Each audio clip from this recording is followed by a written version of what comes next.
The shotgun blast echoed through Redstone Valley as Clara Whitfield stood over the fallen outlaw, her twisted leg trembling, but her aim true. They'd mocked her limp when she'd stepped off that stagecoach 3 days ago, called her a broken mail-order bride no man would want. Now, with blood pooling at her feet and the town's most feared gang leader dying in the dust, Clara proved that sometimes the most damaged souls fight the fiercest battles. Stay with me to discover how a limping woman and a one-legged rancher brought an entire town back from the edge of darkness, and comment below which city you're watching from so I can see how far Clara's story has traveled. The autumn wind carried the scent of sage and desperation through Redstone Valley, as Clara Whitfield pressed her face against the stagecoach window, watching the landscape blur past in shades of rust and gold. Her fingers traced the worn edges of the letter in her lap, the 15th she'd received from Samuel Morrison, each one filled with promises of a new life far from the Pittsburgh factory, where she'd spent the last 8 years hiding her limp behind long skirts and careful steps. "Redstone ahead!" the driver bellowed, jolting Clara from her thoughts. Her heart hammered against her ribs as the mining town materialized from the dust like a mirage she'd been chasing for months. Wooden buildings leaned against each other like drunken companions, their facades weathered by wind and neglect. The main street stretched before them, rutted and unforgiving, populated by men who looked as hard as the mountains surrounding them. Clara adjusted her traveling dress, a deep burgundy that had cost her 3 months' wages, and checked that her shawl adequately covered the leather brace supporting her left leg. The injury from the factory accident 4 years ago had left her with more than just a limp. It had branded her as damaged goods in a world that had little use for broken women. "This your stop, miss?" The driver's gruff voice pulled her back to the present. "Yes," she managed, her throat dry as desert sand.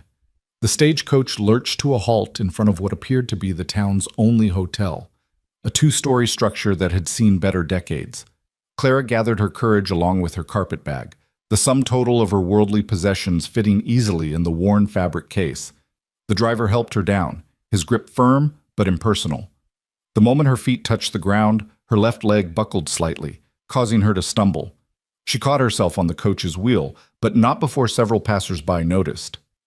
"Well, well," a woman's voice drawled from the hotel's porch. "Looks like someone ordered themselves a lame mare." Heat flooded Clara's cheeks, but she straightened her spine and lifted her chin. She'd heard worse in Pittsburgh, endured the whispers and pointing fingers every day since the accident. At least here, she thought, she had Samuel's love to shield her. "Ma'am," she addressed the woman, a painted lady whose rouge couldn't hide the hard lines life had etched into her face. "I'm looking for Samuel Morrison. He was supposed to meet me." The woman's laugh was sharp as breaking glass. "Samuel Morrison? Honey, you're about 3 months too late for that reunion." The world tilted. Clara gripped her carpet bag tighter, the leather handle cutting into her palm. "What do you mean?" "Dead. Caught in a flash flood up at Devil's Creek back in June. Him and 2 other fellows swept away like they were nothing more than twigs." The woman's voice softened slightly, perhaps recognizing the devastation spreading across Clara's face. "You really didn't know?" Clara's knees threatened to give way, and this time it had nothing to do with her damaged leg. 3 months. Samuel had been dead for 3 months while she'd been planning their life together, sewing her wedding dress by candlelight, practicing how she'd tell him about her injury in person because she'd been too cowardly to put it in her letters. "I need to sit down," she whispered. "Saloon's across the street," the woman offered, gesturing toward a building that seemed to pulse with noise and life even in the afternoon sun. "Mickey'll pour you something to steady your nerves. First drinks on the house for ladies new to town, especially ones who just got their hearts broken." Clara wanted to refuse, wanted to maintain some semblance of dignity, but where else could she go? She had exactly $17 to her name, no return ticket, and no one waiting for her in a town that already saw her as a curiosity at best, a joke at worst. The walk across the street felt like miles. Each step drew stairs, and she could hear the whispers starting up like crickets at dusk. "Look at that limp. Morrison's mail-order bride, I'll bet. Poor thing doesn't even know he's dead. What's she gonna do now? No decent man's going to want—" Clara pushed through the saloon's swinging doors before she could hear the end of that sentence. The interior was dim and smoky, filled with the mingled scents of whiskey, tobacco, and unwashed men. Conversation stuttered to a halt as she entered, all eyes turning to assess the newcomer. "You must be Clara." The voice came from a corner table, deep and measured. Clara turned to see a man rising from his seat, his movement awkward but purposeful. As he stepped into the light, she saw why. His left leg was wooden from the knee down, the carved oak polished smooth from use. "How did you know my name?" she asked, her voice steadier than she felt. "Samuel was my partner, Colton Reeves." He extended a calloused hand, and she noticed the way he balanced his weight, compensating for his missing limb with the same practiced ease she'd developed for her own disability. "He talked about you constantly. Read your letters aloud so many times I could probably recite them myself." Fresh grief washed over her. "He's really gone?" "I'm afraid so." Colton's dark eyes held a sympathy that seemed genuine. "I tried to write you, but I didn't have your address. Samuel kept that information close, said he didn't want any other fellow trying to steal you away." "Steal me?" Clara laughed bitterly. "A limping factory girl with no family and $17 to her name? What a prize." "Don't." The sharpness in his tone surprised her. "Don't do that to yourself. Samuel saw something in you worth crossing half the country for. Those letters of yours gave him hope when this place was trying its damnedest to beat it out of him." Colton pulled out a chair for her, and she sank into it gratefully. He signaled the bartender, who brought over a bottle of whiskey and 2 glasses without being asked. "I don't drink," Clara protested. "Today you do." He poured 2 fingers of amber liquid into each glass. "To Samuel Morrison, who was too good for this valley but loved it anyway." Clara lifted the glass with trembling fingers and touched it to his. The whiskey burned, but it was a cleaner pain than the ache in her chest. "What am I going to do?" The question escaped before she could stop it. "I can't go back." "There's nothing for me there. But here. Here, you survived like the rest of us." Colton studied her with those dark eyes that seemed to see past her careful facade. "Samuel left you something. I was supposed to give it to you when you arrived, though I'd hoped it would be under happier circumstances." He reached into his vest pocket and withdrew a small leather pouch. Inside was a gold locket, simple but elegant, and a folded piece of paper. Clara opened the locket first. Inside was a tiny photograph of Samuel, his smile exactly as she'd imagined it from his letters. The paper was harder to unfold, her fingers shaking as she recognized his handwriting. "My dearest Clara, if you're reading this, then Colton's had to do the hardest thing I ever asked of him. I'm gone, and you're alone in a place that probably seems as foreign as the moon. I'm sorry for that, sorrier than words can express. But I need you to know something. You mattered. Every letter you sent, every story you shared, every dream we built together in those pages mattered more than all the gold in these mountains. You gave me something to fight for when the days were dark and the nights were darker. Colton will look after you if you'll let him. He's the best man I've ever known, even if he'd rather shoot himself in his good foot than admit it. The ranch is half his now, but I've left provisions for you. You won't be destitute, I promise you that. Be brave, my Clara. You crossed an ocean of land to find love, and though I can't give you mine in person, know that it existed, fierce and true, right up until my last breath. Forever yours, Samuel." The letter blurred as tears finally came, silent and steady. Around her, the saloon had returned to its normal rhythm, the novelty of her presence already fading. But Colton remained still, patient, a solid presence in a world that had suddenly become uncertain. "The ranch," she finally managed. He mentioned a ranch. "About 5 miles north of town. Good land, decent cattle, and more problems than you can shake a stick at." Colton refilled her glass. "The Morrison place has been a target lately. Gideon Davenport and his gang have been pressing folks to sell, and they don't take kindly to refusal." "Samuel refused?" "Every damn time. Said he was building something for his bride, and no amount of threats would make him give it up." Colton's jaw tightened. "I think that's what got him killed, though I can't prove it. That flash flood was suspicious. The weather had been clear for weeks." Clara processed this information, anger beginning to mix with her grief. "You think they murdered him?" I think Gideon Davenport doesn't leave much to chance. And now that Samuel's gone, they've been circling the ranch like vultures. I've been holding them off, but one man with one leg isn't much of a deterrent. Two, Clara corrected quietly. Pardon? She pushed back her shawl, revealing the brace on her left leg. One woman with one good leg. We'd make a matched set. For the first time since she'd met him, Colton smiled, a quick flash that transformed his weathered features. Samuel always did say you had steel in your spine. Question is, what do you want to do about it? Clara looked around the saloon, at the faces already dismissing her as another tragic story in a town full of them. She thought about the factory in Pittsburgh, the gray walls and the grinding machinery that had taken her mobility and her faith in fairness. She thought about Samuel, who'd seen past her injury to the woman beneath, who'd died trying to build something beautiful in this harsh land. I want to see the ranch, she said, surprising herself with the firmness in her voice. I came here to start a new life, and that's what I intend to do. It's dangerous, Colton warned. Davenport's not the type to let a limping woman stand in his way. Then he'll learn what the factory owners in Pittsburgh learned. Limping women can be the most dangerous kind. We've already survived what was meant to break us. Colton studied her for a long moment, then nodded slowly. We'll head out at first light. Tonight you'll stay at the hotel. Martha runs a clean place, and she'll give you a fair rate if you tell her you're with me. With you?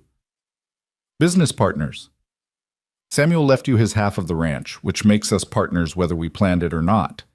He stood, his wooden leg clicking against the floor. I'll warn you now, I'm not an easy man to work with. I'm stubborn, set in my ways, and I've got no patience for foolishness. Good, Clara replied, rising to meet his gaze. Neither do I.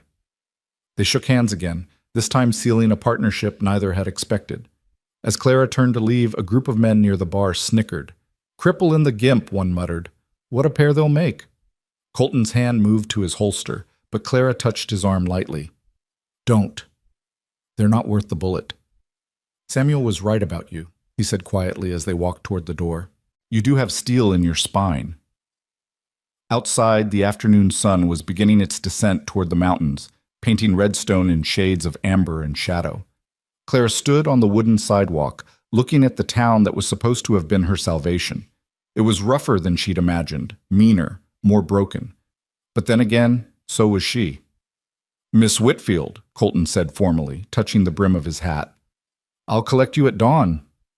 Bring whatever you can carry on horseback. I don't ride, she admitted. The leg. Then you'll learn. Out here, everybody rides, walks, or dies. Those are the only three options. His tone wasn't unkind, just matter of fact. Samuel's horse is at the ranch, a gentle mare named Buttercup. She'll teach you what you need to know. As Colton walked away, his gait rolling but determined, Clara realized she'd crossed more than just physical distance to reach Redstone. She'd crossed into a world where her disability might not be a liability, but simply another fact of existence, like the dust and the danger and the dreams that drove people to these forsaken places. Martha at the hotel was indeed fair, offering Clara a small but clean room for 50 cents a night. Heard about Samuel, the older woman said without preamble. Shame that. He was one of the good ones. So everyone says, because it's true.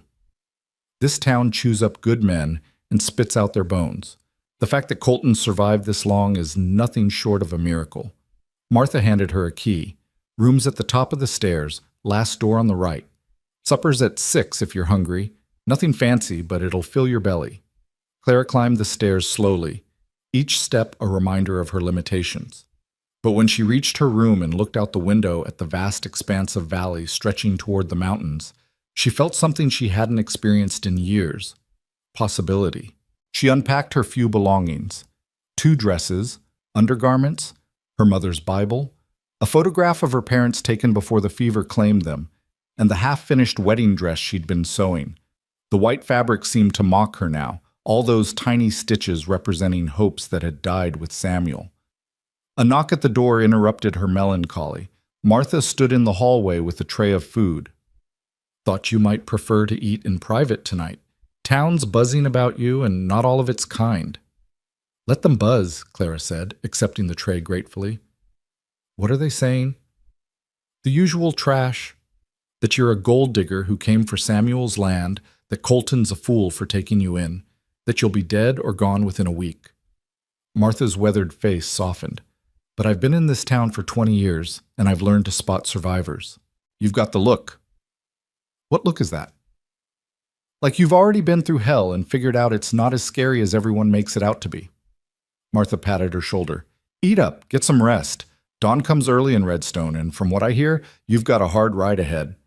The meal was simple, beans, cornbread, and a tough piece of beef, but Clara ate every bite. Outside, she could hear the town coming alive for the evening, the saloon's piano starting up, voices rising in laughter and argument. Somewhere out there, Gideon Davenport and his gang were planning their next move. Somewhere out there, Samuel's grave waited under the vast western sky. She pulled out paper and ink from her carpet bag, intending to write to her former roommate in Pittsburgh, to let someone know she'd arrived safely. But what could she say?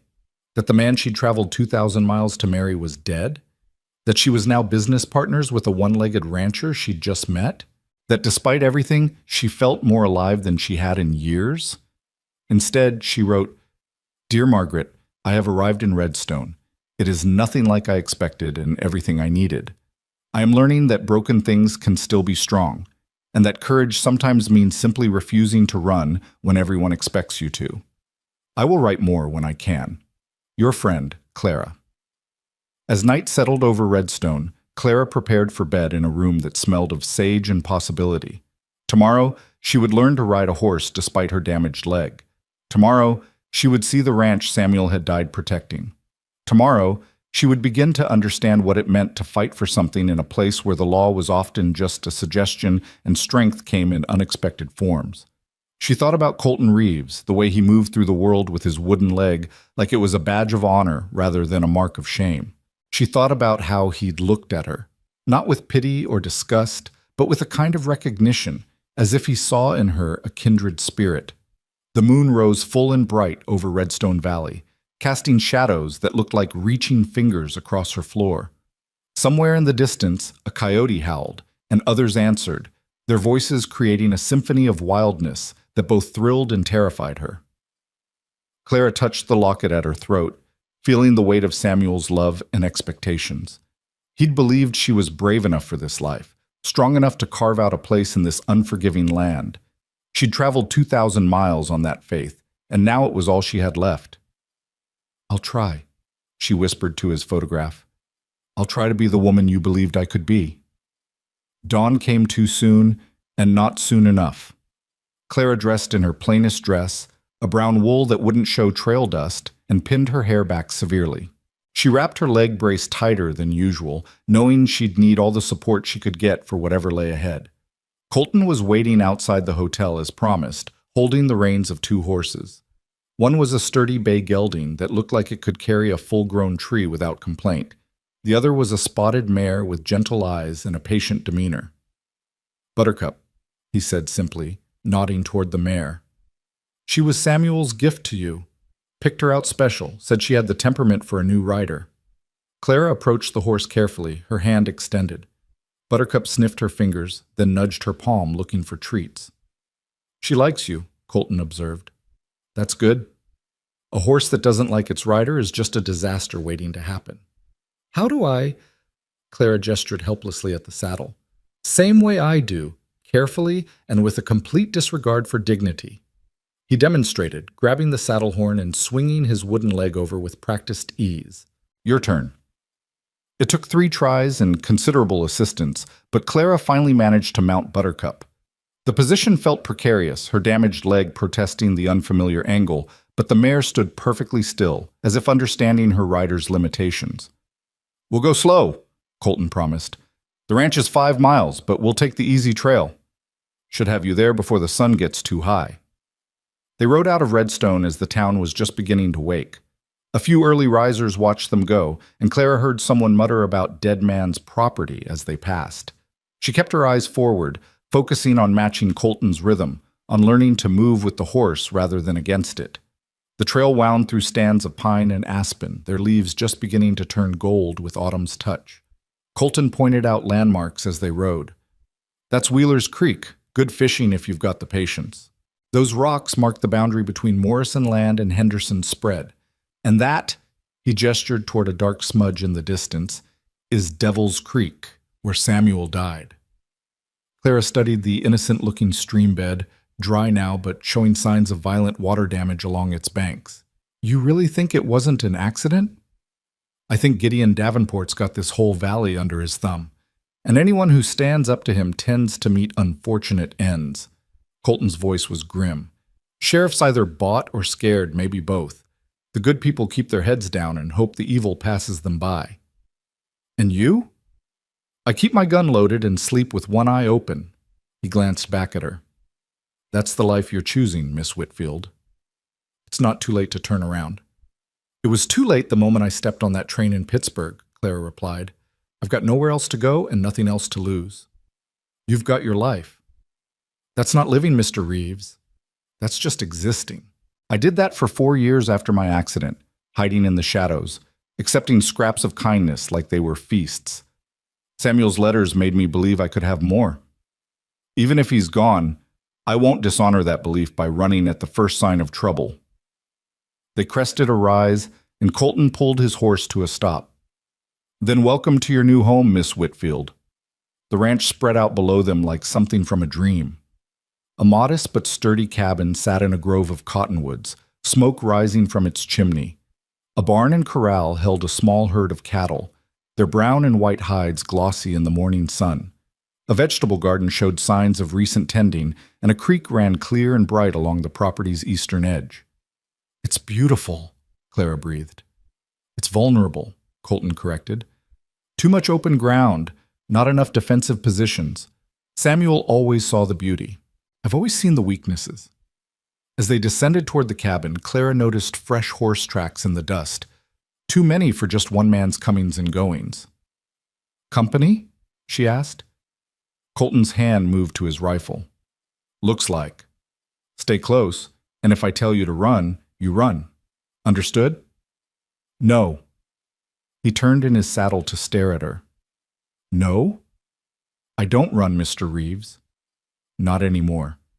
If there's trouble at my ranch, I face it. Your ranch, he repeated, something like admiration in his voice. Samuel was right. You do have steel in your spine. They approached the cabin cautiously, but the door opened before they reached it. A man stepped out, tall and lean, with the kind of good looks that had probably opened a lot of doors in his life. His clothes were too fine for ranch work, his boots polished to a shine that seemed almost insulting in this landscape of dust and struggle. Colton, the man said pleasantly, as if they were old friends meeting for coffee. And this must be the famous Miss Whitfield. Gideon Davenport, at your service. He swept his hat off in an exaggerated bow, and Clara saw the mockery in it, the way his eyes lingered on her mounted position, calculating how difficult it would be for her to dismount with dignity. Mr. Davenport, she said coolly, making no move to get down from Buttercup, to what do we owe the pleasure? Just a neighborly visit to welcome you to Redstone Valley, and to make you an offer you'd be foolish to refuse. His smile was all teeth, no warmth. $10,000 for this ranch, cash on delivery. That's enough to set you up comfortable anywhere you'd like to go. San Francisco, Denver, even back east if that's your pleasure. The ranch isn't for sale, Clara said firmly. Everything's for sale, Miss Whitfield. It's just a matter of price. Davenport's eyes hardened. Samuel learned that lesson too late. I'd hate for you to make the same mistake. Is that a threat? Colton's voice was deadly quiet. It's a kindness, Davenport replied smoothly. This valley's no place for a crippled woman trying to play rancher. The work's hard, the winters are brutal, and accidents. He spread his hands. Well, accidents happen all the time out here. Just ask Samuel. Clara felt rage rise in her throat like bile. This man, this smooth-talking killer, stood on Samuel's land and practically admitted to murdering him. Her hands tightened on the reins until Buttercup shifted nervously. Get off my property, she said, her voice carrying a strength that surprised everyone, including herself. Get off, and don't come back unless you're prepared to face the consequences. Davenport laughed, a sound like ice breaking. Your property? Little girl, you don't even know what you own. This ranch has silver deposits that could make a man rich beyond imagining. Samuel was too stupid to see it, too focused on his cattle and his romantic notions. But I'm not, and neither are the men who back me. Then you should have made Samuel a better offer while he was alive, Clara shot back. But you didn't, did you? Because you thought you could just take it once he was gone. Well, Mr. Davenport, you thought wrong. She swung down from Buttercup, ignoring the sharp pain in her leg as she hit the ground. She walked toward him, her limp pronounced but her bearing proud. I've worked in factories where men like you treated workers like disposable parts. I've seen what happens when greed runs unchecked, and I've survived things that would have broken someone twice as strong as you pretend to be. She stopped just out of his reach, close enough that he could see the determination in her eyes. This ranch stays with me, and if you or your men set foot on it again without invitation, I'll shoot first and let God sort out the righteousness of it later. Davenport's facade cracked slightly, revealing the cruel man beneath. You're making a mistake, Miss Whitfield. I own this valley, the sheriff, the bank, most of the businesses. You'll find life very difficult without my goodwill. Then I'll find it difficult, she replied. But I'll find it on my own terms, on my own land, with my own conscience clean. He looked between her and Colton, calculation in his eyes. You think this broken-down soldier can protect you? He couldn't even protect Samuel. Colton dismounted, his wooden leg hitting the ground with a solid thunk. I wasn't here when Samuel died, but I'm here now. And if you're threatening Miss Whitfield, then you're threatening me too. A cripple defending a gimp, Davenport mused. How poetic, how utterly pointless. He walked back to his horse, a magnificent black stallion that probably cost more than most people in Redstone saw in a year.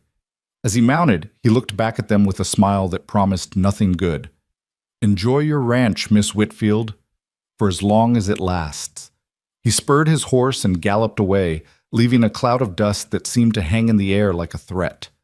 Claire's legs gave out then, the adrenaline leaving her system all at once. Colton caught her before she hit the ground, his grip surprisingly gentle. That was either the bravest or stupidest thing I've ever seen, he said, helping her to the porch steps. Can it be both? She laughed shakily. Did I really just threaten to shoot Gideon Davenport? You did, and he'll make you pay for it, one way or another. Colton sat beside her, his wooden legs stretched out straight. But damn if it wasn't something to see. Samuel would have been proud. They sat in silence for a moment, watching the dust settle where Davenport had disappeared. The ranch around them seemed to hold its breath, waiting to see what would come next. Tell me about the silver, Clara finally said. Samuel never believed it was there, said it was just another tall tale to make men crazy. Colton rubbed his jaw thoughtfully. But Davenport's not the type to chase fantasies. If he says there's silver, there probably is. Then why didn't Samuel mine it? Because he wanted to ranch. Said there was something clean about raising cattle, something honest. Mining turns men into monsters, he always said. Look what it's done to Redstone. Clara considered this, thinking about the man she'd come to love through letters, the principles he'd held even when they might have cost him everything. They had cost him everything in the end. We're not selling, she said firmly. Not to Davenport, not to anyone. This ranch stays what Samuel wanted it to be. That's a fine sentiment, but sentiment doesn't stop bullets. Colton stood, offering her his hand. Come on, let me show you the house. Then we need to talk about defenses. The cabin was simple but clean, with touches that showed Samuel had been preparing for her arrival. Curtains on the windows, a rocking chair by the fireplace, even a vase on the table waiting for wildflowers. Clara touched each item reverently, seeing the hope embedded in these small domesticities. He was so excited, Colton said quietly. Spent weeks making everything perfect. Said you deserved to walk into a home, not just a house. Tears threatened again, but Clara forced them back. There would be time for grief later. Now she needed to be strong. Where do I sleep? She asked practically. Samuel's room is through there. Mine's in the barn, converted the loft when we became partners. Gives us both privacy. He hesitated. Unless you'd prefer I stay closer, given the circumstances. The barn is fine. We're business partners, Mr. Reeves, not anything else. Agreed. Though, given what just happened, you might want to start calling me Colton. If we're going to fight together, we should at least be on first-name basis. Clara, then. She extended her hand and they shook formally. Now, about those defenses you mentioned? They spent the rest of the morning walking the property, Colton pointing out vulnerable spots and strategic positions. Clara's leg ached fiercely, but she didn't complain, mentally cataloging everything he told her. We need more men, Colton concluded.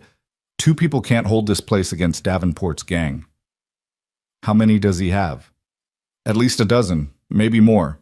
Hired guns mostly, men with no loyalty except to gold.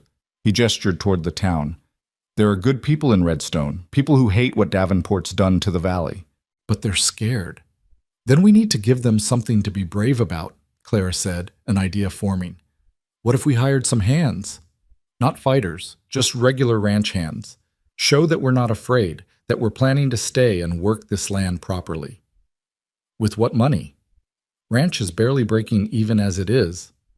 Clara smiled for the first time since arriving in Redstone. With the $17 in my pocket and whatever credit Samuel's good name might still carry. It's not much, but it's a start. Colton studied her with those dark eyes that seemed to weigh every word. You're serious about this? Dead serious, Clara replied, then winced at her choice of words. We can't just sit here waiting for Davenport to make his next move. We need to show this town that someone's willing to stand up. That afternoon, they rode back into Redstone together, Clara's confidence on horseback growing with each mile. The town seemed different now that she knew its secret. Beneath the rough exterior and apparent lawlessness, fear ran through every interaction like an underground river. She saw it in the way people averted their eyes when Davenport's men passed, in the nervous laughter that followed their jokes, in the careful distance everyone maintained from anyone associated with the gang. They stopped first at Henderson's general store. The proprietor, a thin man with nervous hands, almost dropped a jar of preserves when they walked in. Miss Whitfield, he stammered, heard you met Gideon this morning. News travels fast, Clara observed, running her fingers along a bolt of fabric. Tell me, Mr. Henderson, did Samuel have credit here? Henderson glanced toward the window as if expecting Davenport to materialize. He did, but then I'd like to continue that arrangement. The ranch needs supplies, and I need to hire hands. Any men in town looking for honest work? Honest work can get a man killed around here, Henderson said quietly. So can dishonest work, Clara countered. At least with honest work, a man can sleep with a clear conscience. Henderson studied her for a long moment, then seemed to make a decision. Tom Martinez has been looking for work since Davenport's men burned out his small place. Good with cattle, better with horses.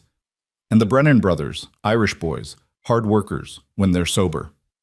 When are they sober? Colton asked dryly. When they're working, Henderson admitted. Samuel hired them for Roundup last year. They did right by him. Clara nodded. Where would I find these men? This time of day? Probably at the church. Father Miguel runs a soup kitchen for folks down on their luck. Henderson hesitated, then added, Be careful, Miss Whitfield. Davenport doesn't like people upsetting his arrangements. His arrangements have already upset me, Clara replied. I'm simply returning the favor. They left the store with Henderson's promise to extend credit for basic supplies, though Clara could see the fear in his eyes as he agreed. The church was a small adobe building at the edge of town, its bell tower leaning slightly as if bent by the constant wind. Father Miguel, a round man with kind eyes and work-worn hands, greeted them at the door. Miss Whitfield, I heard of your loss. Samuel was a good man, one of the few who still tithed regularly. He looked at Colton with less warmth. Mr. Reeves. Father, Colton nodded stiffly. Clara sensed history there, but now wasn't the time to explore it. We're looking for Tom Martinez and the Brennan brothers, Clara explained. I need hands for the ranch. Father Miguel's expression grew worried. You're sure that's wise? After this morning convinced me I need good men around me, Clara interrupted. Will you introduce us? The 3 men were indeed in the church's small kitchen, sharing a pot of thin stew. Tom Martinez was older than Clara expected, perhaps 40, with silver threading through his black hair and deep lines around his eyes that spoke of recent hardship. The Brennan brothers, Sean and Patrick, were younger, red-headed, and freckled, with the kind of nervous energy that suggested they weren't comfortable with charity. "I need ranch hands," Clara said without preamble. "The work's hard, the pay's modest, and there's a good chance Davenport will cause trouble for anyone who signs on with me. But it's honest work, and I'll treat you fair." Tom Martinez set down his spoon slowly. "Davenport's men killed my milk cow, poisoned my well, and burned my cabin because I wouldn't sell to him. You offering me a chance to fight back?" "I'm offering you a chance to work," Clara corrected. "Fighting may come with it, but that's not the purpose. The purpose is to run a ranch the way Samuel Morrison intended, with dignity and honesty." "How much?" Sean Brennan asked practically. "$1 a day plus food and a dry place to sleep. $2 if there's trouble." Patrick Brennan laughed bitterly. "Lady, there's always trouble when Davenport's involved." "Then you'll make $2, Clara said simply. "Do we have a deal?" The three men exchanged glances. It was Tom who spoke for them. "When do we start?" "Tomorrow morning. Can you make it to the ranch by sunrise?" "We'll be there," Tom promised. He stood and extended his hand. Clara shook it, noting the calluses that proved his claim to be a working man. As they left the church, Father Miguel blessed them quietly. "You're doing a dangerous thing, Miss Whitfield." "I'm doing the right thing, Father." Sometimes they're the same. The ride back to the ranch was quiet, each lost in their own thoughts. As they crested the final ridge, Clara saw smoke rising from the cabin's chimney. Too much smoke. "Fire!" she gasped, spurring Buttercup forward. But Colton caught her reins. "Wait!" "Look closer." The smoke was coming from the chimney, but also from several spots around the property. As they drew nearer, Clara could see why. Someone had left burning bundles of sage and other materials at strategic points around the ranch boundaries. "Warning shots," Colton said grimly. "Davenport's way of saying he can reach us whenever he wants." They found more signs of the intrusion. Gates left open, water barrels overturned, and most disturbing of all, a dead rattlesnake nailed to the barn door with a note. Snakes have a way of finding their holes. Clara pulled the snake down with surprising steadiness, throwing it into one of the still-burning sage bundles. "If he thinks this will scare me off, he doesn't know much about factory girls. I've seen worse intimidation from floor supervisors." That evening, as they prepared a simple dinner of beans and cornbread, Clara asked Colton about his history with Father Miguel. "Notice that, did you?" Colton pushed his food around his plate. "Father Miguel thinks I should forgive the man who cost me my leg. Says holding on to hate is like drinking poison and expecting the other person to die." "Who was it?" "Confederate cavalry officer during the war. We'd already surrendered, but he wanted to make an example, shot 3 of us in the legs, left us to die or live as cripples. His way of ensuring we'd never fight again." Colton's voice was flat, emotionless. "He was right about that part." "I'm sorry," Clara said quietly. "Don't be. If I hadn't lost my leg, I never would have come west, never would have met Samuel, never would have found this place." He looked at her directly. "Sometimes the worst things that happen to us lead us to where we need to be." Clara thought about the factory accident, the grinding gears that had crushed her leg and her old life in the same terrible moment.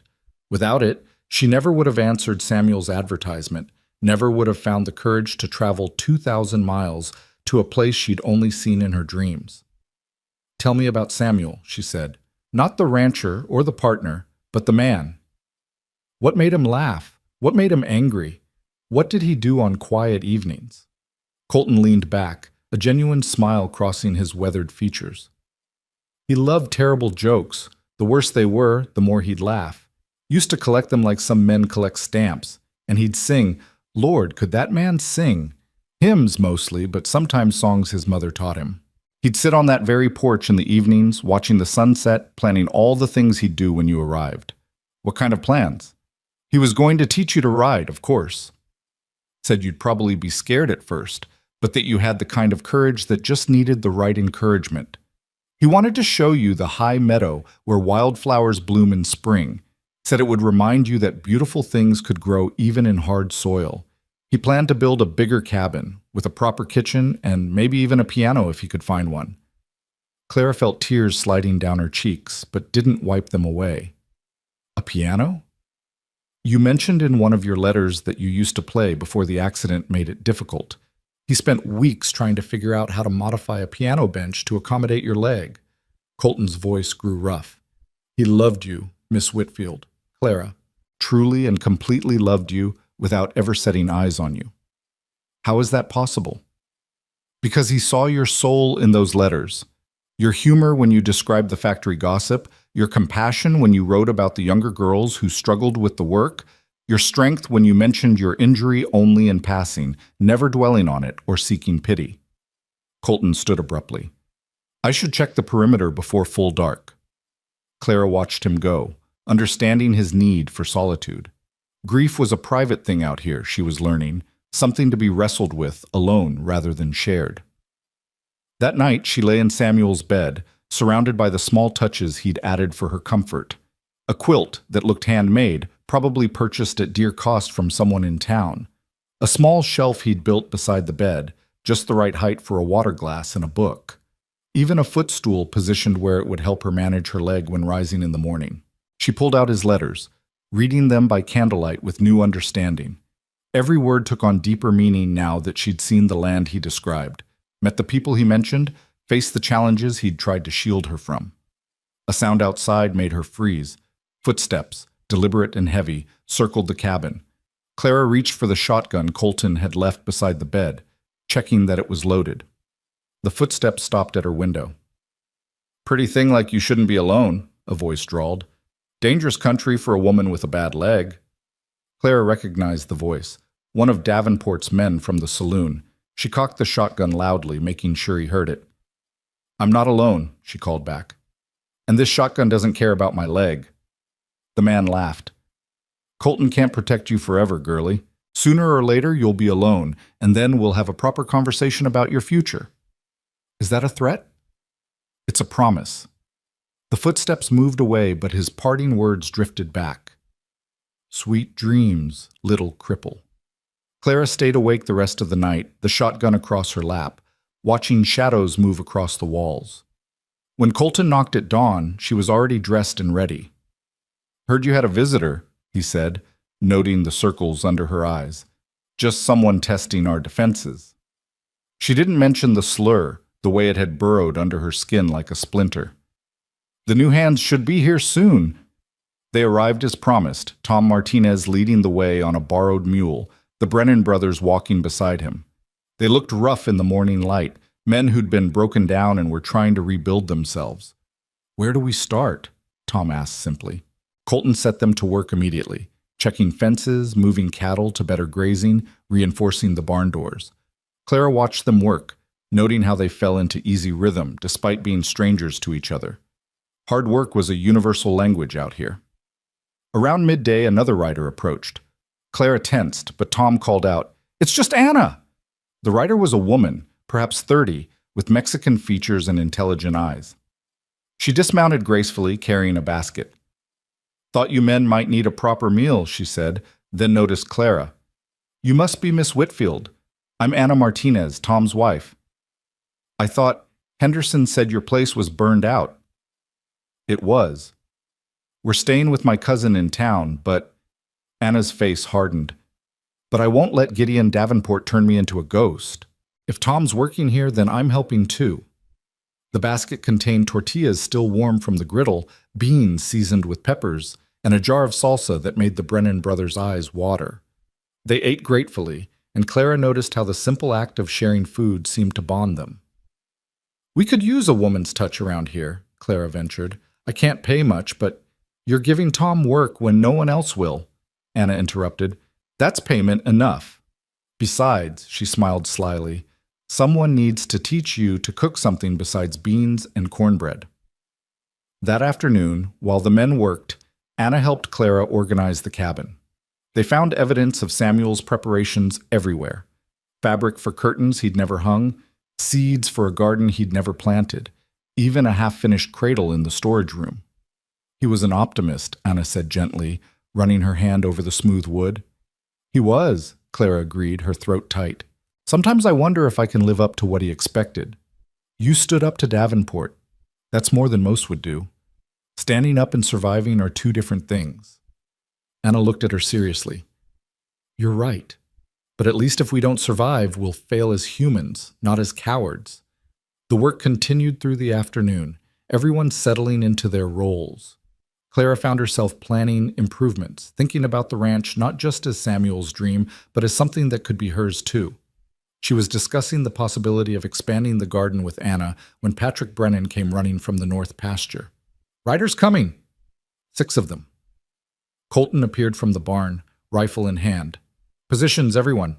Tom, take the barn loft. Sean, the side window. Patrick, cover the back. Anna, get inside with Clara. But Clara was already loading the shotgun. This is my land. I stand with you. The riders came slowly, deliberately, stopping just outside comfortable shooting range. Davenport led them, his black stallion prancing impatiently. Quite the little army you're building, Miss Whitfield, he called out. Tom Martinez, the Brennan boys, scraping the bottom of the barrel, aren't we?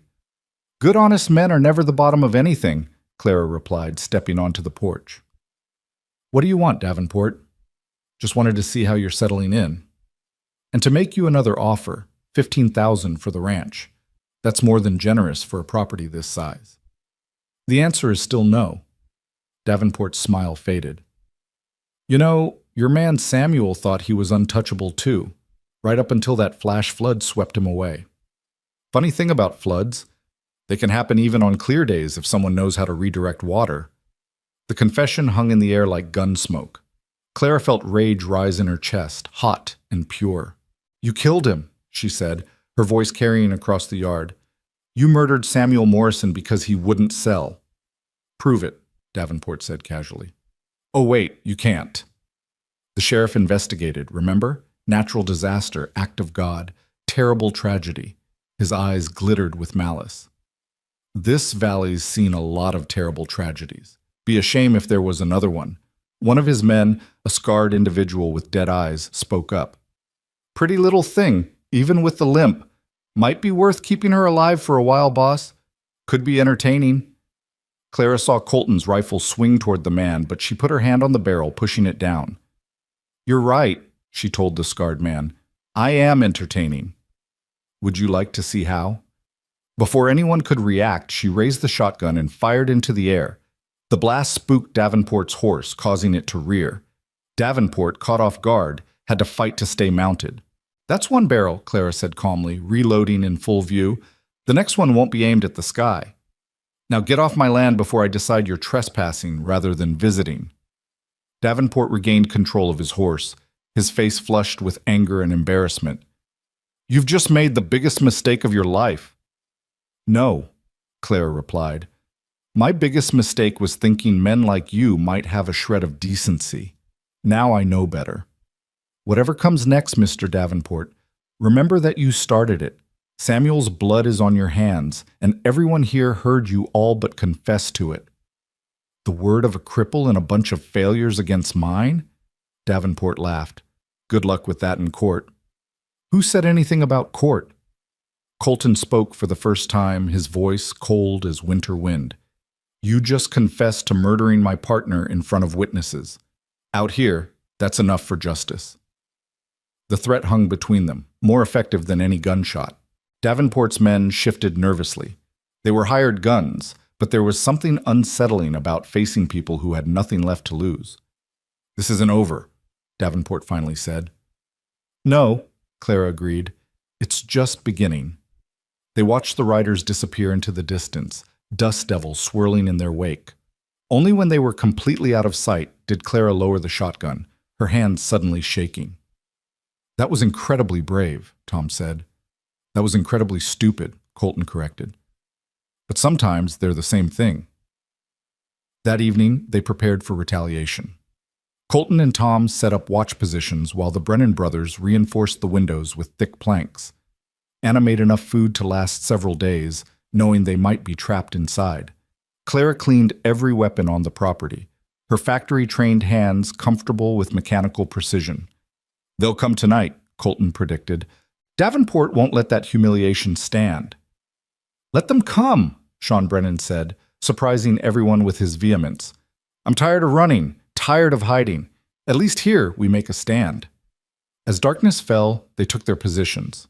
Clara stationed herself at the front window, the shotgun ready. The moon was just a sliver, providing little light. Every shadow could hide an enemy.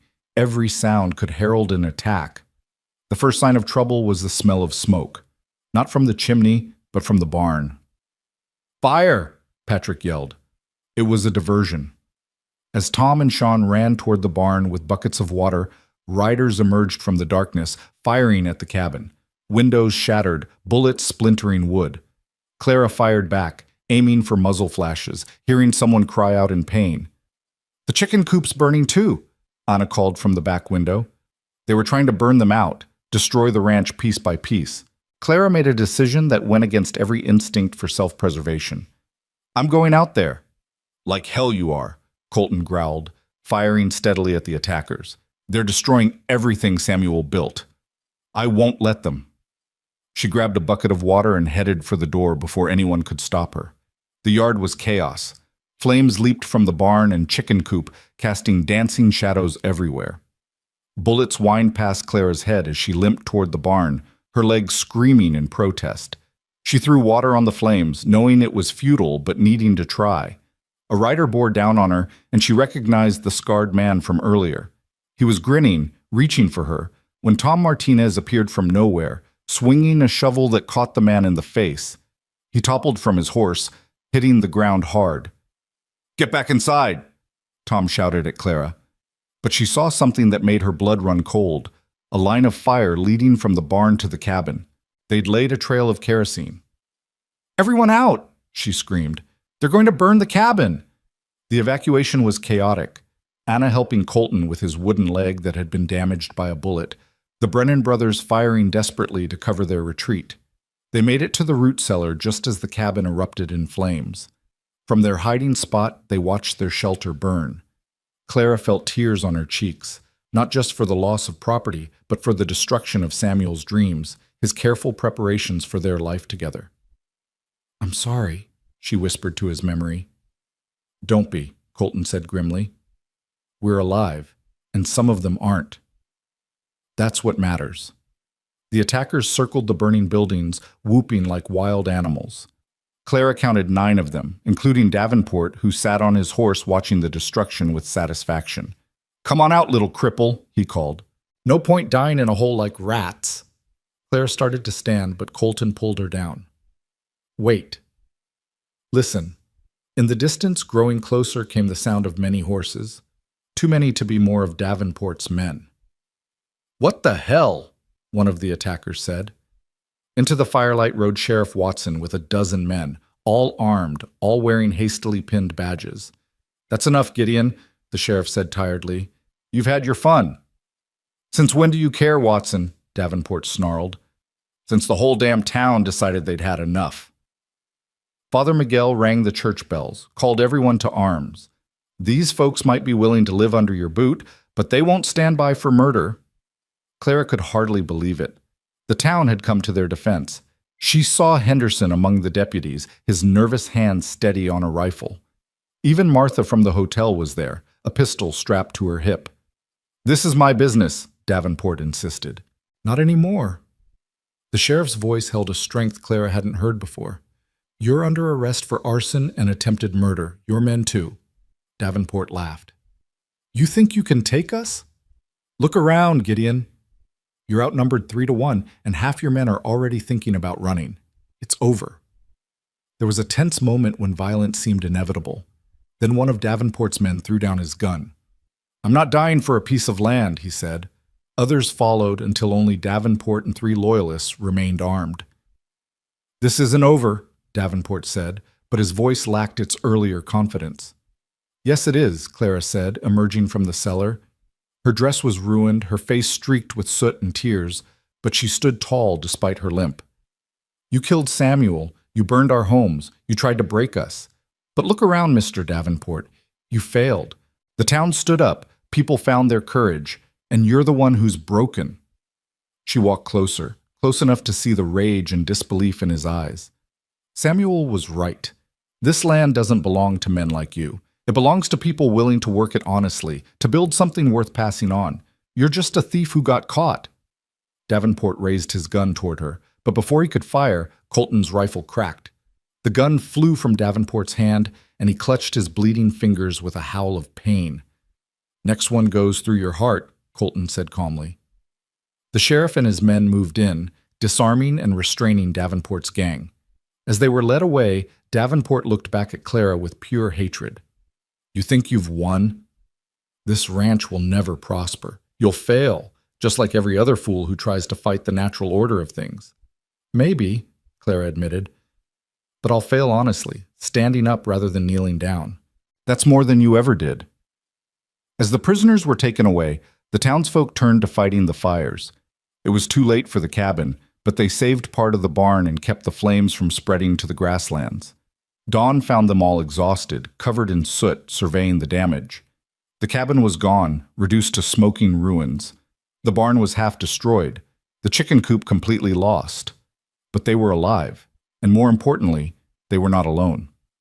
"We'll rebuild," Henderson said, speaking for the group. "The whole town will help. It's the least we can do after letting Davenport run wild for so long." "I can't pay," Clara said quietly. "Nobody's asking you to." Martha put her arm around Clara's shoulders. "You showed us what courage looks like. You reminded us that we're better than our fear. That's payment enough." Father Miguel stepped forward. "The church has some funds set aside for emergencies. This certainly qualifies. And I've got lumber from my old place," Tom Martinez added. "No use to me now, but perfect for rebuilding here." Clara looked around at these people, most of them strangers just days ago, now united in common purpose. This was what Samuel had loved about the valley. Not the land itself, but the potential for community, for something greater than individual survival. "Thank you," she said, her voice thick with emotion. "All of you." Colton stood apart, watching the sunrise paint the mountains gold. Clara joined him, standing shoulder to shoulder in companionable silence. "Samuel would be proud," he finally said. "Of the town standing up? Of you. You did what he always hoped someone would. You broke Davenport's hold through sheer stubbornness and courage." "And a healthy dose of stupidity," Clara added. "That too." He turned to look at her. "You know this isn't over, right? Davenport has money for lawyers, influence in higher places. He'll likely walk free within a year. Then we have a year to make this ranch strong enough to withstand him." Clara squared her shoulders. "I'm not going anywhere, Colton. This is my home now." "Our home," he corrected. "Partners, remember?"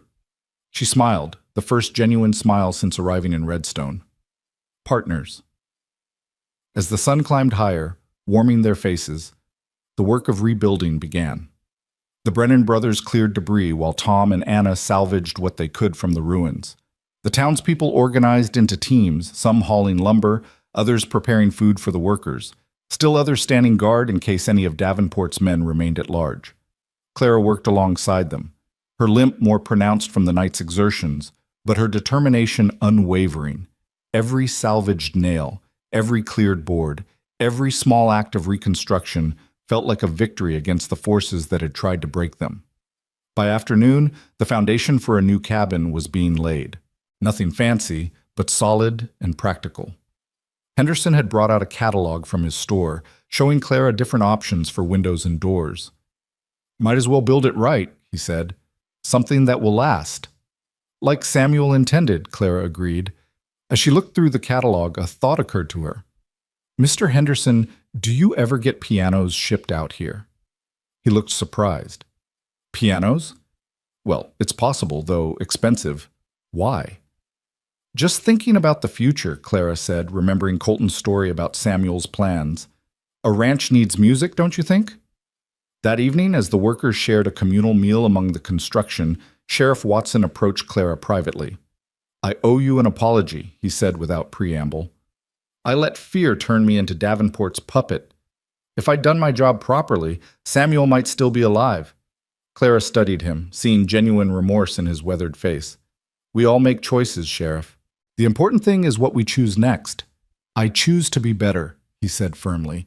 This badge is going to mean something again, I promise you that. As night fell, Clara found herself sitting on the ruins of the porch, looking out at the valley. The mountains were purple in the twilight, and somewhere a coyote called to its pack. Despite everything, the loss, the violence, the uncertainty, she felt something she hadn't experienced in years: hope. Ana Martinez sat down beside her, offering a cup of coffee. Penny, for your thoughts? I was thinking about broken things, Clara said. How sometimes they're stronger after they're mended than they were before they broke.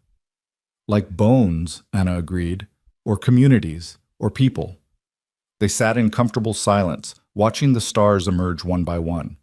In the partially rebuilt barn, they could hear the men talking, planning tomorrow's work. It was a sound of normalcy, of life continuing despite tragedy. Can I ask you something? Anna said. When you stood up to Davenport, when you walked out into that firefight, weren't you terrified? Terrified, Clara confirmed. But I was more afraid of doing nothing, of letting fear make my choices for me. I did that for years after my accident, and all it brought me was a half-life in shadows. And now? Clara smiled in the darkness. Now I'm living fully, even if it kills me. The next morning brought unexpected visitors.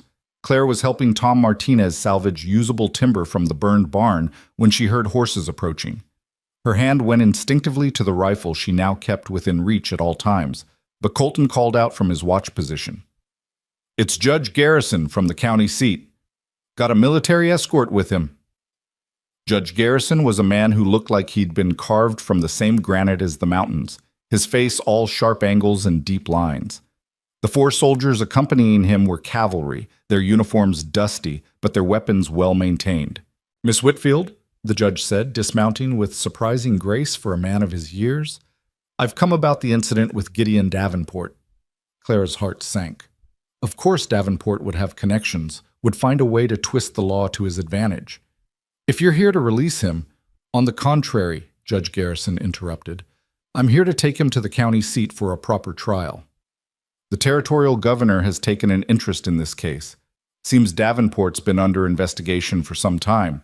Claim jumping, extortion, suspected murder. Your situation simply provided the evidence we needed to act. Relief flooded through Clara so suddenly her damaged leg nearly buckled. Anna steadied her with a gentle hand. However, the judge continued, his tone becoming more serious, Davenport's lawyer is already making noise about irregularities in his arrest, about vigilante justice. I need statements from everyone involved, and Miss Whitfield, I need you to testify at the trial. When? 2 weeks. Can you make the journey? Clara thought about the 3-day ride to the county seat, the challenge it would present for her leg, the ranch that needed rebuilding. Then she thought about Samuel, swept away in a flood that wasn't natural, and her choice became clear. I'll be there. Judge Garrison nodded approvingly. Good. In the meantime, these soldiers will remain in Redstone to keep order. Davenport still has supporters, men who might try to intimidate witnesses. After taking statements from everyone, the judge departed, leaving 2 soldiers in town and 2 at the ranch. Their presence was reassuring, but Clara knew it was temporary. Eventually, they would have to stand on their own. The rebuilding continued with renewed energy. Word of the territorial governor's interest spread through Redstone, and suddenly, people who had been too frightened to oppose Davenport openly were volunteering their help. The new cabin was taking shape faster than Clara had dared hope. 3 days into the construction, another surprise arrived. A wagon approached from the east, driven by a small elderly woman with silver hair pinned in a severe bun. Beside her sat a younger woman, perhaps 25, with auburn hair and clever green eyes. I'm looking for Clara Whitfield, the elderly woman announced in a voice that brooked no nonsense. I'm Clara, she said, stepping forward despite her exhaustion from the morning's work. The woman studied her critically, taking in the soot-stained dress, the obvious limp, the calluses already forming on her hands from the rebuilding work. Then she smiled, and it transformed her stern face entirely. I'm Margaret Morrison, Samuel's aunt from Denver. This is my companion, Eleanor Reed. She climbed down from the wagon with Eleanor's assistance. I came as soon as I heard about everything. Clara felt tears threaten. Samuel had mentioned his aunt in his letters, always with deep affection. Mrs. Morrison, I'm so sorry about Samuel. None of that, Margaret interrupted, pulling Clara into a surprisingly strong embrace. Samuel wrote me about you, sent me copies of your letters. He loved you, child, and that's enough for me to love you too. The wagon, Clara discovered, was loaded with supplies, not just building materials, but furniture, kitchenware, even books. Samuel asked me to send these if anything happened to him, Margaret explained. He wanted to make sure you'd have what you needed to make a real home here. That evening, with the frame of the new cabin complete and the stars bright overhead, they gathered around a fire to hear Margaret's stories about Samuel's childhood. She painted a picture of a boy who'd always championed underdogs, who'd once fought 3 older boys to protect a limping dog, who'd spent his inheritance from his father not on himself, but on helping struggling neighbors keep their farms. He was too good for this world, Margaret said softly. But he believed this world could be better, and he was willing to fight for that belief. He found the right partner for that fight, Colton said, nodding toward Clara. Eleanor, who had been quiet most of the evening, suddenly spoke up. I'd like to help with that fight, if you'll have me. Everyone turned to look at her. She straightened under their scrutiny, her green eyes fierce. I'm a teacher by training, but I also know telegraphy and basic medical care. Redstone needs a school, and from what I've seen, it could use someone with medical knowledge too. She glanced at Margaret. Margaret. Mrs. Morrison was planning to fund a school in Samuel's memory. I'd like to run it. Clara felt something shift in the air, a sense of possibility expanding. The ranch has enough land to build a schoolhouse, she said slowly, close enough to town for the children to reach, but far enough from the saloons to be respectable. And I could help with the teaching, Anna added excitedly. I taught the younger children in my village in Mexico before I married Tom. As they discussed plans for the school, Clara noticed Colton watching Eleanor with an expression she hadn't seen before, interest mixed with wariness, as if he recognized something in her that both attracted and worried him. The next morning brought less welcome news. One of the soldiers rode in from town with word that 3 of Davenport's men had escaped from the makeshift jail during the night. Including the scarred one, Jake Ferris, the soldier reported. He's Davenport's enforcer, mean as a rattlesnake and twice as dangerous. We're searching, but they know this country better than we do. The news cast a shadow over the construction work. Everyone moved a little more carefully, kept weapons a little closer.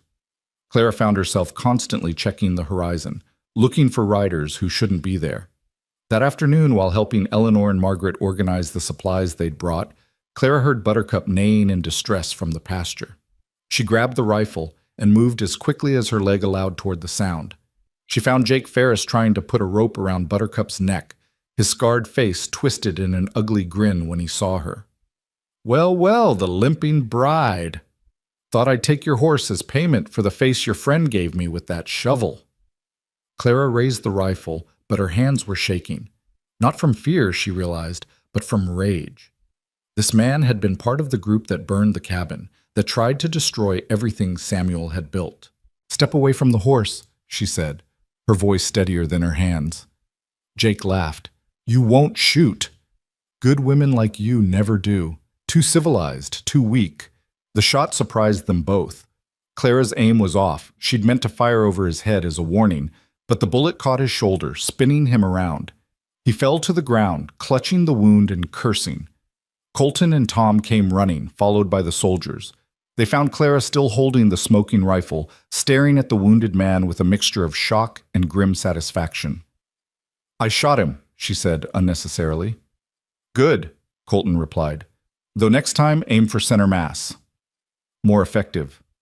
As the soldiers took Jake Ferris into custody, properly secured this time, Clara found her hands finally steady. She'd crossed another line, moved further from the frightened factory girl she'd been, and closer to the frontier woman she was becoming. That evening, Margaret took her aside. You did what you had to do, the older woman said firmly. This land doesn't forgive weakness, and those men see kindness as something to exploit. Samuel would be proud of you for protecting what's yours. I'm not sure I recognize myself anymore, Clara admitted. A month ago, I'd never held a gun. Now I've shot a man.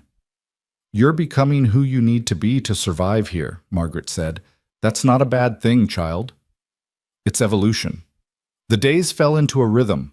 Construction during daylight, guard shifts at night, planning for the future in between. The new cabin was smaller than the original, but better designed, with windows positioned for both light and defense, doors reinforced with iron brackets that Henderson donated from his store. Eleanor started teaching informal lessons to the local children under a large cottonwood tree, using books from Margaret's wagon.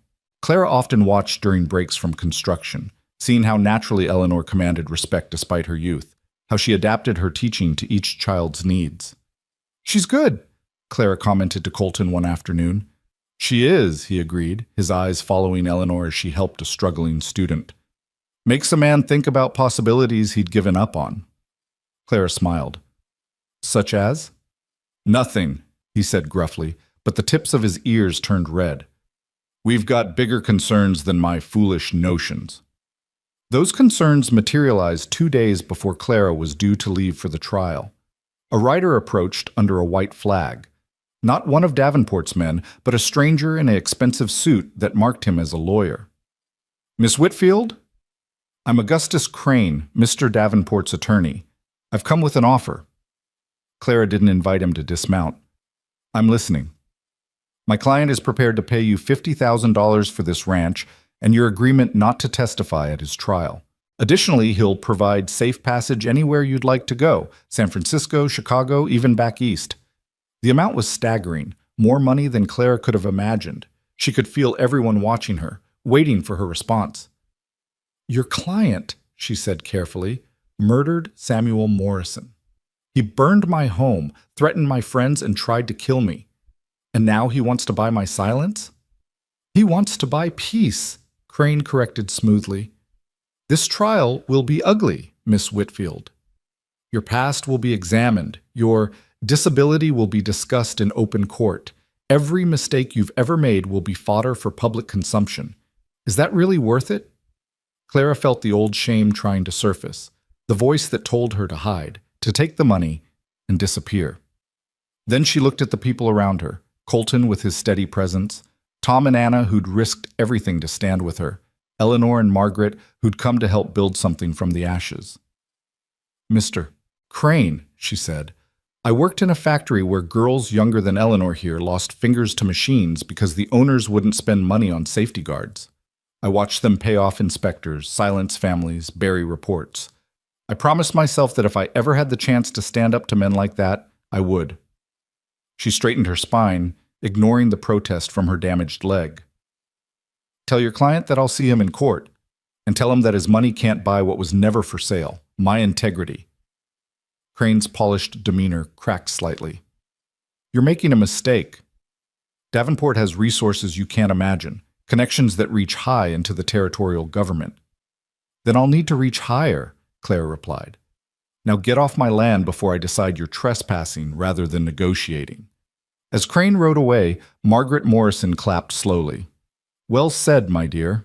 Samuel definitely chose the right woman." The night before Clara's departure for the trial, they held a gathering at the ranch. The cabin wasn't finished, but it had walls and a roof, which was enough. Martha from the hotel brought a cake, Father Miguel said a blessing, and even Sheriff Watson attended, sober and seemingly committed to his redemption. "I want to thank you all," Clara said, standing with difficulty after the meal. "When I came here, I was alone and afraid. Now I have family." Her voice caught on the word. "You've given me more than help rebuilding a ranch. You've given me a community worth fighting for." "You gave us our courage back," Henderson replied. "That's worth more than any building." As the evening wound down, Colton pulled Clara aside. "I need to tell you something before you leave tomorrow." They walked to the spot where the original cabin had stood, now cleared and ready for a garden. The moon was full, casting everything in silver light. "I was jealous of Samuel," Colton said suddenly. "Not romantically," he added quickly at her surprised look, "but jealous of his hope, his ability to believe in good things. When he started writing to you, he became even more hopeful, more determined to make something beautiful here. I resented it because I'd given up on beauty after—" He gestured to his wooden leg. "And now?" Clara asked gently. Now I see what he saw. That broken things can still create beauty, still have purpose. He looked at her directly. You've taught me that, Clara. You and your stubborn refusal to let this place break you. We're teaching each other, Clara said. That's what partners do. The next morning, Clara set out for the county seat with an escort of soldiers, Margaret and Eleanor accompanying her for support. The 3-day journey was hard on her leg, each mile in the saddle adding to the ache, but she didn't complain. This was for Samuel, for the ranch, for the future they were building from the ashes of tragedy. The county seat was larger than Redstone, with brick buildings and actual sidewalks. The courthouse stood 3 stories tall, imposing with its columns and carved pediments. Clara felt very small as she climbed its steps, her limp more pronounced after the long ride. The trial was set to begin the next day, but that evening brought an unexpected visitor to Clara's hotel room. A distinguished gentleman with silver hair and kind eyes introduced himself as Governor William Patterson. Miss Whitfield, I wanted to meet you before tomorrow's proceedings, he said. Your situation has caught my attention for several reasons. Clara offered him the room's only chair while she sat on the bed, her leg grateful for the rest. I appreciate your interest, Governor, but I'm just trying to get justice for Samuel Morrison. You're doing more than that, the governor said. You're standing up to a system of intimidation that's plagued this territory for years. Men like Davenport operate in the shadows, controlling small towns through fear. Your courage in facing him publicly gives us the opportunity to shine light on these practices. I'm not trying to be a symbol, Governor. I just want to keep my ranch and honor Samuel's memory. Sometimes we become symbols whether we intend to or not, he replied. I want you to know that regardless of the trial's outcome, you have my support. The territory needs people like you, people willing to fight for what's right even when it's dangerous. After he left, Clara sat by the window looking out at the unfamiliar town. Tomorrow she would face Davenport in court, would have to relive the terror of the attack, would have her character and past dissected by hostile lawyers. But tonight, she had the governor's support and the knowledge that she wasn't fighting alone. Eleanor knocked and entered, carrying a tea tray. Thought you could use this, she said. Helps with nerves. How can you tell I'm nervous? You're rubbing your leg the same way my father used to rub his war wound before a storm. Eleanor poured the tea with practiced grace. You're going to do fine tomorrow. How can you be so sure? Because you've already faced worse than anything they can throw at you in that courtroom. You've been shot at, burned out, threatened, and you're still standing. Words from a lawyer seem pretty tame compared to that. The trial began at 9 o'clock sharp. The courtroom was packed, word having spread about the case that had attracted the governor's attention. Clara saw familiar faces from Redstone mixed with strangers, all eager to witness the drama. Davenport sat at the defendant's table looking confident despite his bandaged hand. His lawyer, Crane, had assembled an impressive array of documents and was already directing assistants like a general preparing for battle. The prosecutor, a young man named David Harper, who looked fresh from law school, seemed overwhelmed by comparison. Clara's heart sank. How could this inexperienced lawyer stand against Crane's obvious expertise? But Harper surprised everyone with his opening statement. His voice might have been young, but his words were precise, painting a picture of systematic terror that had gripped Redstone Valley for years. He listed names, dates, incidents, a catalog of violence that Davenport had orchestrated or condoned. When Clara was called to testify, she walked to the witness stand aware of every eye following her limping progress. Crane would use this, she knew, would try to paint her as weak, unreliable, hysterical. Harper's questions were straightforward, allowing Clara to tell her story simply. She described arriving in Redstone, learning of Samuel's death, Davenport's threats and offers, the attack on the ranch. Her voice remained steady even when describing the fire, the fear, the moment she'd thought they would all die. Then came Crane's cross-examination. Miss Whitfield, he began with false sympathy, that must have been terrifying for a woman in your condition. My condition? Your injury, your lameness. Surely it affects your perception, your ability to accurately observe and recall events? Clara felt anger rise, but kept her voice level. My leg was damaged, Mr. Crane, not my mind or my memory. I saw what I saw, heard what I heard. But you were emotional, weren't you? You'd just learned of Mr. Morrison's death. You were alone in a strange place, frightened. I was grieving, Clara corrected, but grief doesn't make me a liar. Crane changed tactics, bringing up her past, the factory accident, suggesting she was seeking money, that she'd come to Redstone as a fortune hunter. Each insinuation cut, but Clara answered calmly, refusing to be baited. Isn't it true, Crane said, building to what he clearly thought was a decisive point, that you shot my client's associate, Jake Ferris, without provocation? I shot him while he was stealing my horse after he'd participated in burning my home, Clara replied. If that's without provocation, then we have different definitions of the word. A ripple of laughter went through the courtroom. Judge Garrison gavelled for order, but Clara caught what might have been approval in his stern expression. The trial continued for 3 days. Witnesses were called. Sheriff Watson admitting his failures, Tom Martinez describing the systematic harassment that had driven people from their homes, even Father Miguel testifying about the climate of fear Davenport had created. Eleanor proved particularly effective, her educated bearing and precise speech lending weight to her description of arriving to find the ranch in ashes, the town terrified, and Clara standing firm despite everything. She could have taken Mr. Davenport's money and left, Eleanor said clearly. Instead, she chose to stay and fight for justice. Not just for herself, but for everyone in Redstone who'd been too frightened to fight for themselves. On the final day, Davenport himself took the stand. Crane tried to paint him as a successful businessman persecuted by jealous rivals, but Harper's cross-examination was devastating. He produced documents showing property transfers made under suspicious circumstances, correspondence that hinted at violence, financial records that suggested bribery and extortion. You said Samuel Morrison's death was an accident, Harper pressed. A flash flood on a clear day. How do you explain that? Flash floods happen, Davenport said smoothly. It's a dangerous country. So dangerous that 3 men died at the exact spot where you'd been trying to buy land.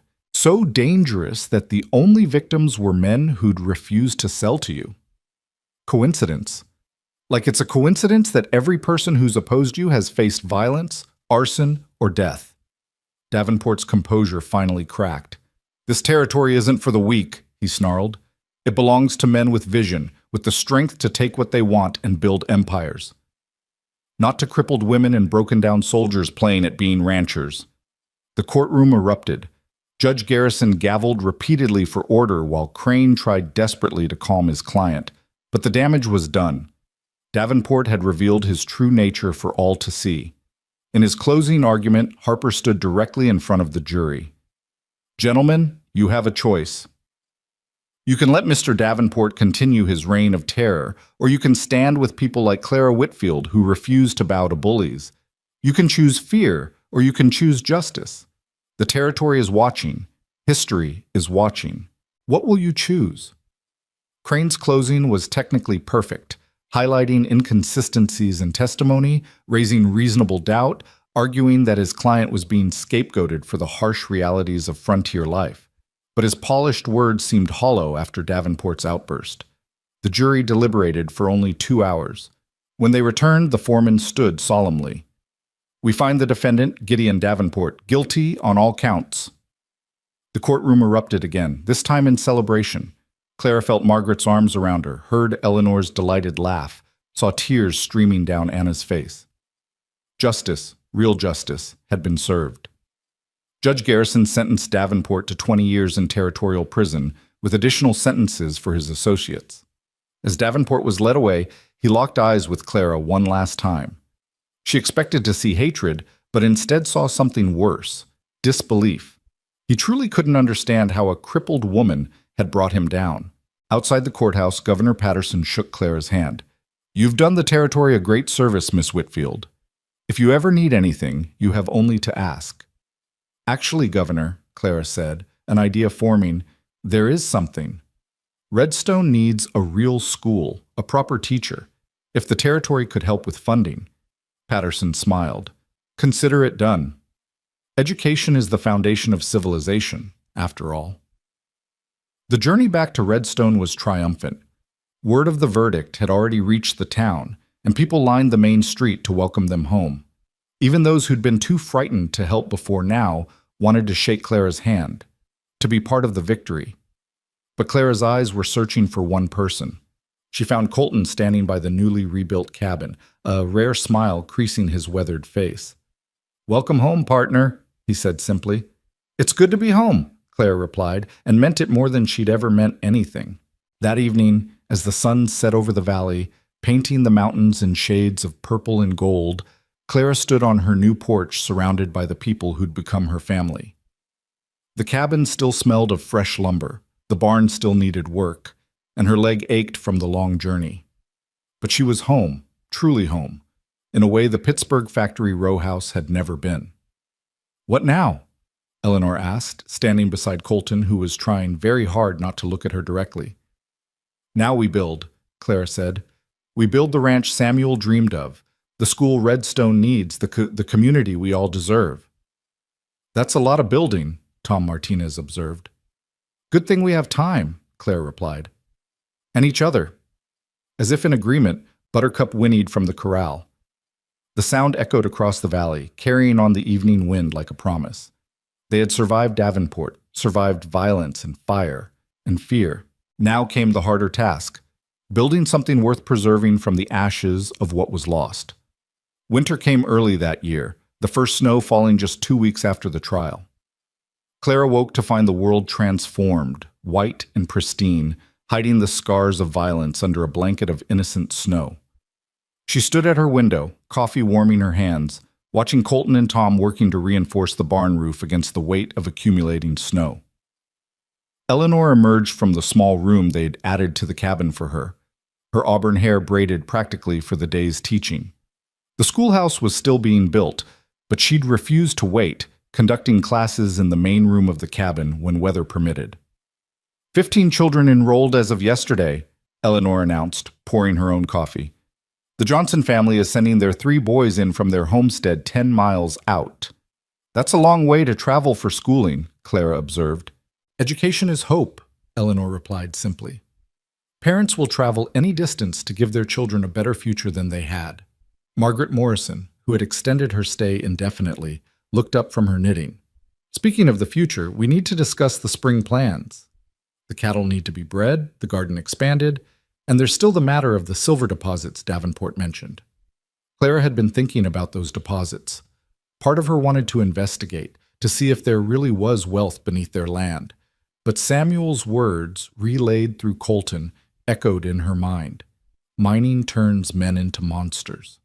"We're a ranch," she said firmly. "Cattle, horses, maybe some crops. That's enough." A knock at the door interrupted the conversation. Clara opened it to find Sheriff Watson standing in the snow, his hat in his hands despite the cold. "Miss Whitfield, we have a problem. 3 families got burned out last night. The Andersons, the Kowalskis, and the new Chinese family that just settled near the creek." Clara's blood ran cold. "Davenport's men?" "That's just it. We don't know. Could be his remaining supporters, could be something else. But folks are scared talking about leaving town before worse happens." Clara grabbed her coat and rifle. "Show me." The ride to the burned homesteads was grim. The snow couldn't hide the devastation. 3 small farms reduced to smoking ruins, families huddled in wagons with whatever they'd managed to save. The Chinese family, the Changs, had lost everything including Mr. Chang's elderly mother, who hadn't made it out in time. Clara dismounted despite the protest from her leg, approaching Mrs. Chang, who held her 2 young children close. The woman flinched when Clara reached out to her. "I'm sorry," Clara said, knowing the words were inadequate. "We'll find who did this." "Find?" Mr. Chang's English was accented but clear. "We know who. Men who say this valley for white people only. Men who say Chinese bring bad luck, take jobs." His voice broke. "My mother came here for freedom. She died in smoke, like an old country." Clara felt rage building in her chest. They'd fought so hard to free Redstone from Davenport's tyranny, only to discover other poisons lurking beneath the surface. "You'll stay at the ranch," she said, the decision instant and firm. "All 3 families. We have the barn loft and can make room in the cabin. It's warm, defensible, and no one will dare attack there." "We cannot impose, Mrs. Anderson began. "It's not an imposition. It's what neighbors do." Clara looked at each family. We stand together or we fall separately. That's the choice.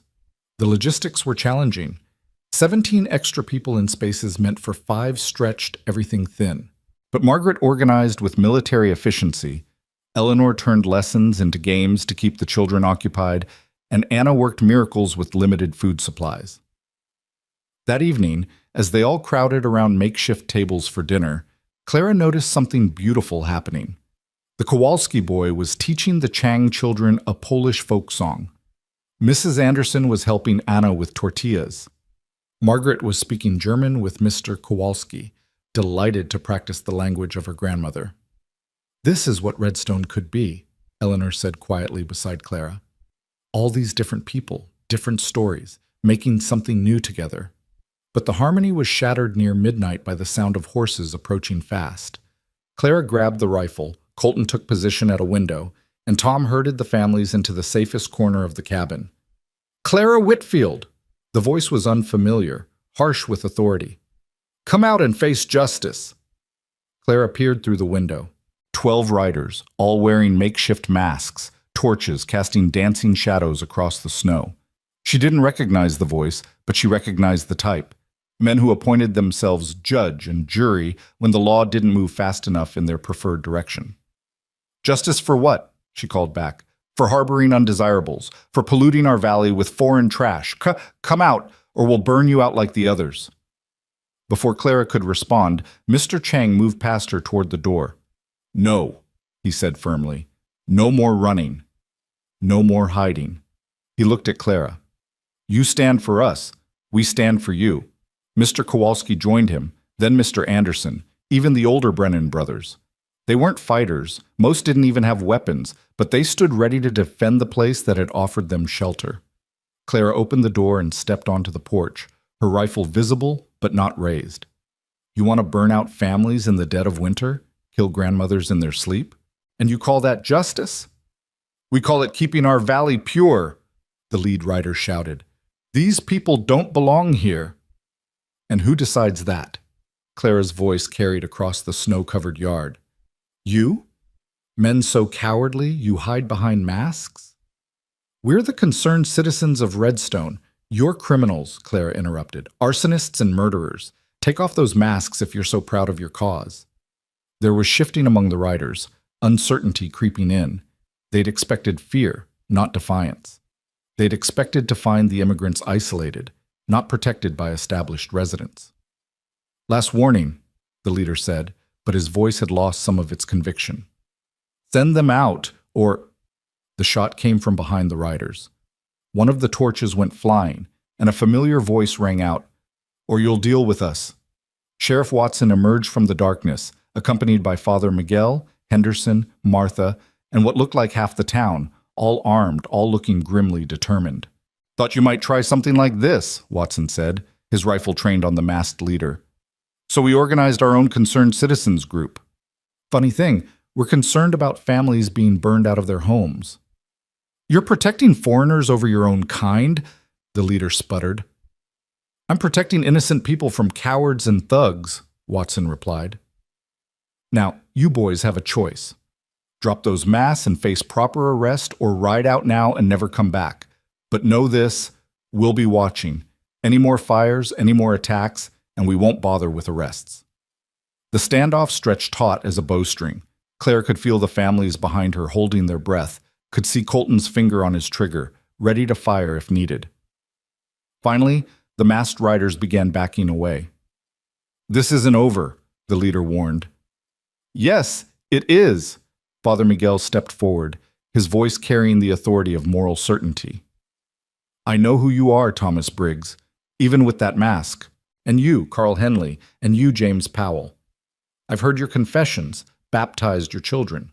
But if you continue down this path, you'll find no sanctuary in my church, or any other." The threat of social and spiritual exile did what weapons couldn't. The masks came off, revealing faces Clara recognized. Not hardened criminals, but shopkeepers, ranch hands, ordinary men who'd let fear and hatred twist them into something ugly.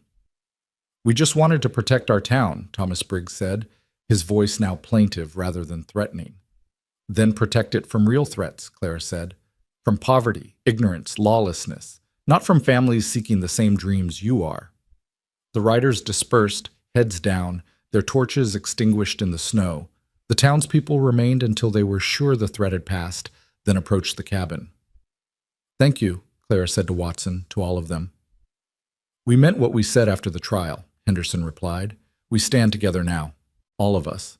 Martha looked at the crowded cabin, the faces peering out windows. "Though you might need more space. I've got empty rooms at the hotel, no charge for families in need." Others offered similar help, spare rooms, barn lofts. Even Henrik Larsson offered his old homestead cabin that had stood empty since his wife died.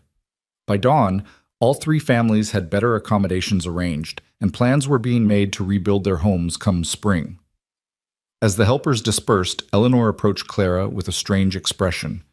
"Thomas Briggs' daughter is one of my students, one of my best, actually. How do I face her knowing what her father tried to do?" "You teach her to be better than him," Clara said simply. "That's all any of us can do, be better than who we were yesterday." The winter deepened, bringing challenges that had nothing to do with human malice. A blizzard trapped them in the cabin for 3 days, the snow piling higher than the windows. The cattle needed constant tending to keep them from freezing. Clara's leg ached constantly in the cold, sometimes so badly she could barely walk. It was during one such bad spell, when she was struggling to make it from her bed to the main room, that Colton finally addressed what they'd all been thinking. "You need to see a real doctor about that leg," he said bluntly.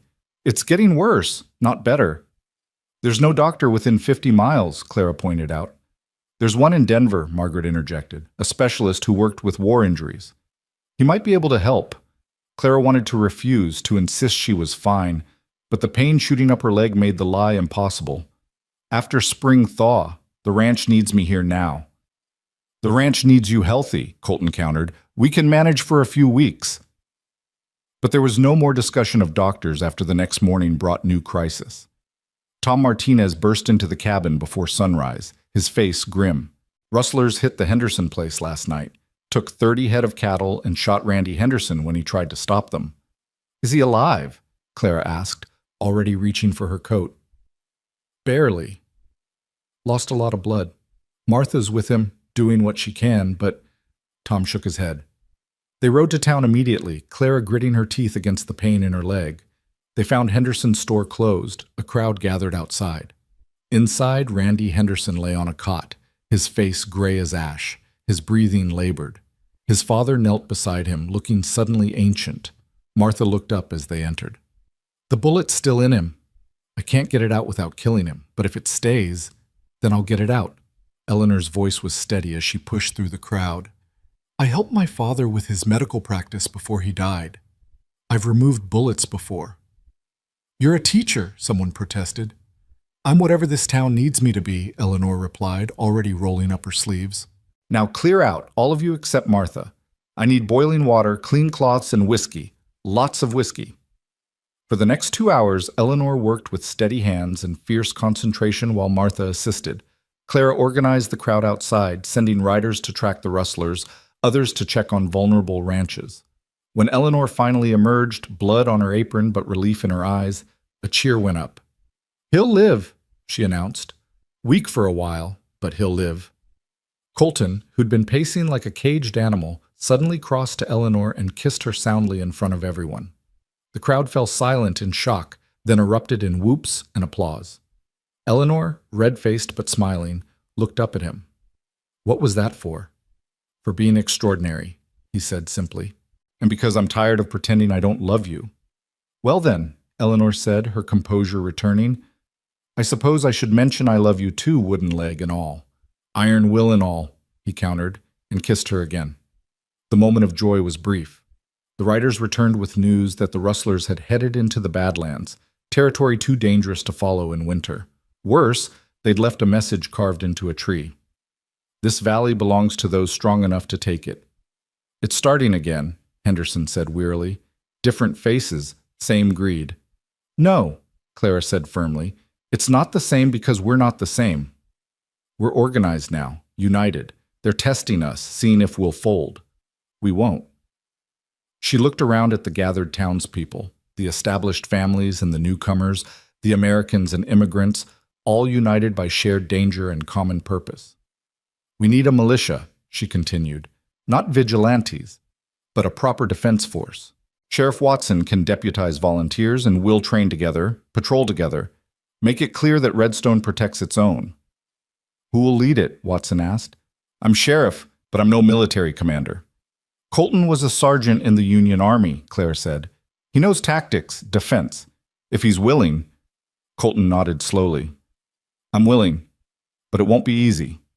Turning farmers and shopkeepers into a fighting force takes time. Then we'd better start, Claire replied. The Redstone Militia, as it came to be known, began training the next week. Men and women both, anyone over 16 who could handle a weapon. Clara participated despite her leg, learning to shoot from horseback, to reload quickly, to think tactically. The Chang family surprised everyone when Mr. Chang revealed he'd been a soldier in China before immigrating. He taught hand-to-hand combat techniques none of them had seen before, movements that used an opponent's strength against them. In my country, we say the bamboo bends but does not break, he explained. Flexibility is strength. 2 weeks into the training, they got to test their new skills. The rustlers struck again, this time at the Kowalski farm, but the militia was ready. A coordinated response trapped the rustlers between two forces, and after a brief firefight, 6 men were captured, including their leader, a hired gun named Blackjack Kelly, who'd ridden with various outlaw gangs throughout the territory. You think you've won something? Kelly sneered as they tied him up. There's always more like us. Always someone willing to take what you've built. Maybe, Clara agreed, but now there's also us, people willing to fight for what we've built. And we're not going anywhere. The capture of Kelly's gang marked a turning point. Word spread that Redstone had teeth, that it wasn't an easy target anymore.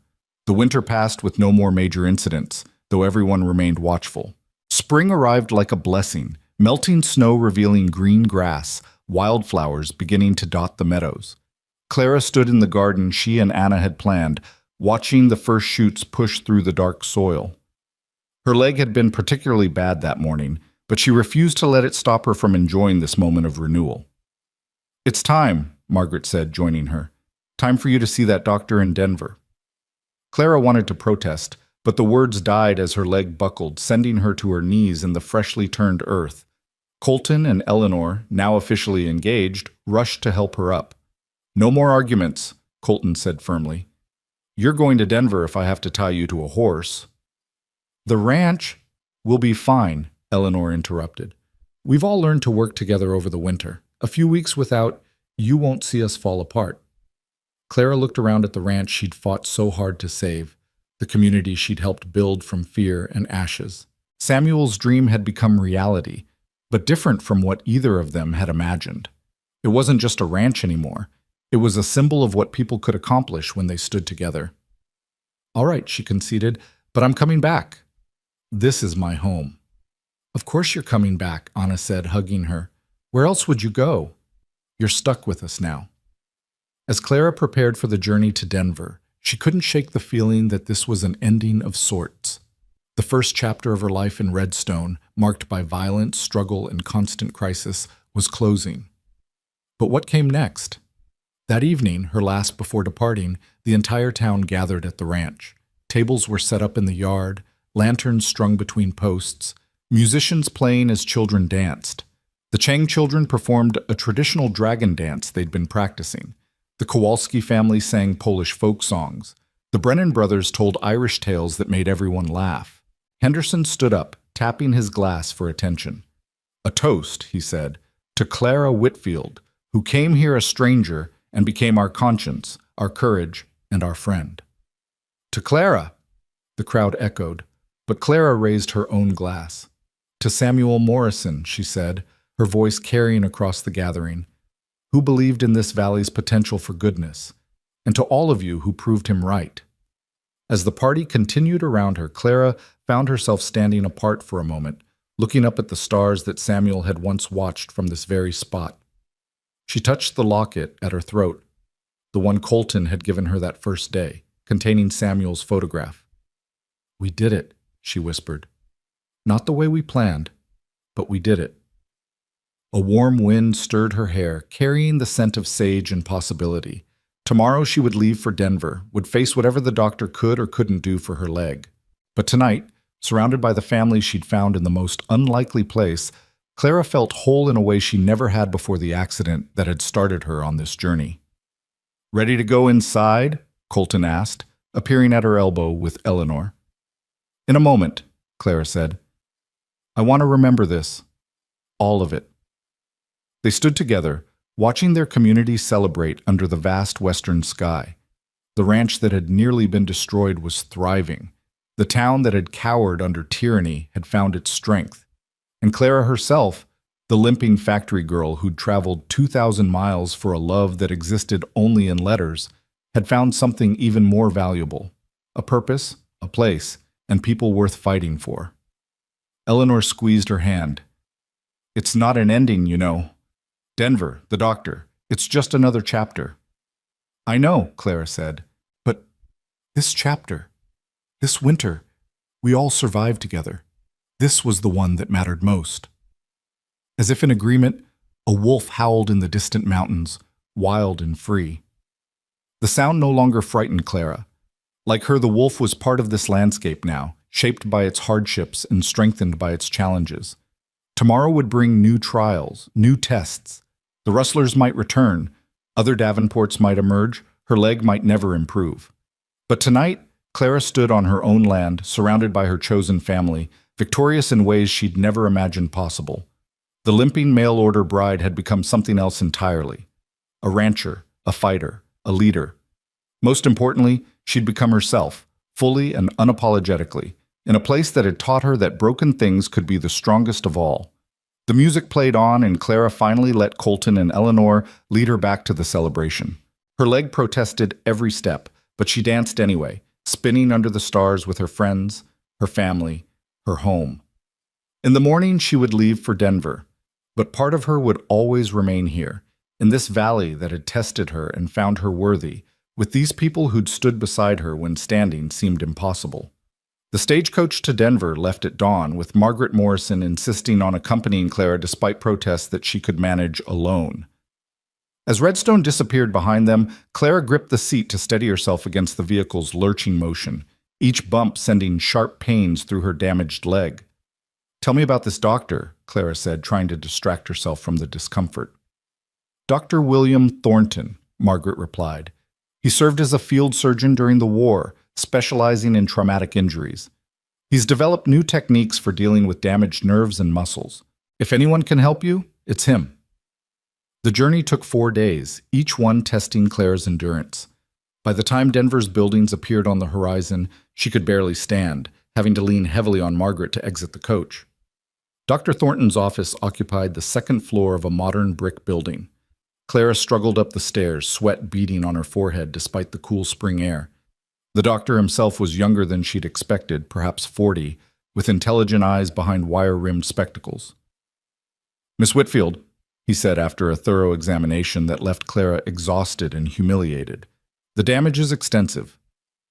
The original break healed poorly, and you've been compensating in ways that have caused additional problems. The muscles have atrophied, the nerves are compromised, and there's significant scar tissue." "Can you help?" Clara asked directly. "Possibly. There's a surgical procedure I've been developing. It would involve re-breaking the bone to set it properly, then extensive rehabilitation. The process would be painful, take months, and there's no guarantee of success. You might end up worse than you are now." Clara thought of the ranch, of all the people depending on her. What are the odds? Perhaps 50% chance of significant improvement, 30% of no change, 20% of increased disability. When would you operate? "You're considering it." Dr. Thornton seemed surprised. "Most patients refuse when they hear the risks." "Doctor, I've been shot at, burned out, and threatened by outlaws. A 50% chance sounds better than most odds I've faced lately." He smiled slightly. "Then we could operate tomorrow, if you're certain." That evening, in the boarding house Margaret had arranged, Clara wrote letters to everyone back in Redstone. To Colton and Eleanor, asking them to manage the ranch. To Anna and Tom, thanking them for their friendship. To the families who'd taken shelter with them, encouraging them to stay strong. The longest letter was to Samuel, though she'd never send it. She wrote it in her journal, telling him about everything that had happened, about the community that had grown from the ashes of tragedy. "I'm scared," she wrote, "not of the pain, but of losing even the limited mobility I have. But you believed I was brave, so I'm trying to be. I'm trying to be the woman you saw in those letters, the one who could build something beautiful in hard soil." The surgery was scheduled for early morning. Margaret held Clara's hand as Dr. Thornton prepared the chloroform. "Samuel would be proud of you," she said, "for having surgery, for never stopping, never accepting limitations as permanent." Margaret's eyes were bright with unshed tears. "You've become the daughter I never had, Clara. Whatever happens, remember that." The chloroform took her under, and Clara dreamed of wildflowers in a high meadow, of Samuel's voice singing hymns, of a cabin that never burned, of dancing without pain under infinite stars. She woke to agony. Her leg felt like it was being torn apart from the inside, waves of pain that made her previous discomfort seem like nothing. Dr. Thornton was there immediately with laudanum, but Clara pushed it away. "I need to know," she gasped. "Did it work?" "The surgery went well," he said carefully, "but we won't know the full results for weeks, possibly months. The bone is reset, the scar tissue removed, but now comes the harder part, teaching your body to work properly again." The rehabilitation was torture disguised as therapy. Every day, Dr. Thornton's assistant, a stern woman named Mrs. Hartley, put Clara through exercises that left her sobbing with pain and frustration, stretching muscles that had shortened, strengthening what had atrophied, retraining nerves that had forgotten their proper function. "I can't," Clara gasped one particularly bad day, 3 weeks into the therapy. "Can't never built a ranch or fought off outlaws," Mrs. Hartley replied unsympathetically. "Your friends in Redstone wrote about you. They said you were the strongest woman they knew. Prove them right." Margaret had been forwarding letters from home. Eleanor wrote about the school's progress, 40 students now and growing. Colton sent terse updates about the ranch, cattle prices, fence repairs, a new foal from Buttercup. The townspeople sent encouragement, drawings from the children, pressed flowers from Anna. But it was a letter from Mr. Chang that gave Clara the strength to continue. "You stood for us when we had nothing," he wrote in careful English. "Now we stand for you. The ranch is strong. The town is safe. Take time to heal. We guard your home until you return." 6 weeks after the surgery, Clara took her first step without holding on to anything. It was shaky, painful, but it was a real step. Weight properly distributed, leg functioning as it should. Dr. Thornton actually smiled. "Remarkable progress. Most patients take months to reach this point." "Most patients don't have a ranch to get back to," Clara replied, taking another careful step. By the 8th week, she could walk the length of the therapy room. By the 10th, she could manage stairs. The limp was still there, would always be there to some degree, but it was markedly improved. More importantly, the constant pain had diminished to an occasional ache. "You're ready," Dr. Thornton announced after 12 weeks. "The rest of the healing will happen through normal activity. You've done remarkably well, Miss Whitfield." "Thank you," Clara said, testing her newly functional leg. "What do I owe you?" "The bill has been paid," he said, seeming embarrassed. "A bank draft from Redstone, signed by what appears to be half the town. The note said, 'For our Clara, who taught us to stand tall.'" Clara had to sit down, overwhelmed by the gesture. These people, many of them struggling themselves, had pooled their resources for her medical care. The journey back to Redstone felt different. Clara still favored her left leg, still moved carefully, but the grinding agony was gone. She could sit a horse properly, could stand for more than minutes at a time, could walk without wanting to weep. As the stagecoach crested the final ridge, Clara saw something that made her heart race. The valley spread below, but it was transformed. Where individual scattered ranches had been, she now saw connections, roads properly cut, fences that marked cooperation rather than isolation. And rising beside her ranch, exactly as planned, stood a proper schoolhouse, its bell tower reaching toward the sky. The entire town had turned out to welcome her home. As the coach stopped, Clara stepped down on her own, standing straight and walking forward with only the slightest limp. The cheer that went up could probably be heard in the next valley. Colton was there first, his own awkward gait quickening as he approached. "Welcome home, partner. The leg? Better?" "Not perfect, but better." She looked around at all the faces, the original residents and the newcomers, all mingled together. The ranch? See for yourself. They'd improved everything. The barn was fully rebuilt and expanded. The cabin had a proper porch with a railing she could use for support if needed. The garden was thriving, and in the pasture, cattle grazed peacefully alongside several new horses. "How did you afford all this?" Clara asked. Eleanor stepped forward, radiant in a simple white dress. "We found something while digging the foundation for the school. Not silver, something better." She led Clara to a spot behind the new schoolhouse where a natural spring bubbled up from the rocks, the water crystal clear and cold. "It's mineral water," Eleanor explained. "The same kind they bottle and sell in fancy Eastern spas. A geologist passing through confirmed it. This water has healing properties. We've already had offers from distributors." Clara knelt carefully by the spring, cupping the water in her hands. It tasted of minerals and mountains, of the earth's deep secrets. Samuel always said this land would provide if we treated it right. "That's not all," Anna said, pulling Clara toward the cabin. "We have another surprise." Inside, in the corner of the main room, stood a piano. It was old, scarred from its journey, but when Clara pressed a key, the note rang true. "How?" she whispered. "Found it in Denver when we went to sell the first batch of mineral water," Tom explained. Seemed like something the ranch needed. Clara sat at the bench, her hands trembling as they found position on the keys. It had been years since she'd played, before the accident when her mother was still alive. The melody that emerged was rusty but recognizable. "Amazing Grace," one of the hymns Samuel had loved. As she played, voices joined in, the whole community singing together in the cabin that had been rebuilt from ashes. Through the window, Claire could see the cemetery on the hill where they'd moved Samuel's remains, marked now with a proper headstone that read, "Samuel Morrison, dreamer, rancher, beloved." That evening, after the celebration had wound down and only the core group remained, they sat on the porch planning the future. The mineral water would provide steady income. The school was attracting families from throughout the valley. The militia had evolved into a proper cooperative defense agreement between all the ranches. "There's something else," Colton said, seeming nervous. "Eleanor and I want to get married. Here, at the ranch, if you're agreeable." "Agreeable?" Clara laughed. "I'd be honored." "When?" "Saturday," Eleanor said. "We didn't want to wait any longer. Life's taught us that tomorrow isn't guaranteed." The wedding preparations consumed the next few days. The whole town pitched in. Martha and Anna cooking, the children gathering wildflowers, Father Miguel preparing his finest sermon. Clara played piano for the ceremony, her fingers finding their skill again as Eleanor walked down an aisle made of garden roses. As Colton and Eleanor exchanged vows, Clara thought about the strange paths that had brought them all here.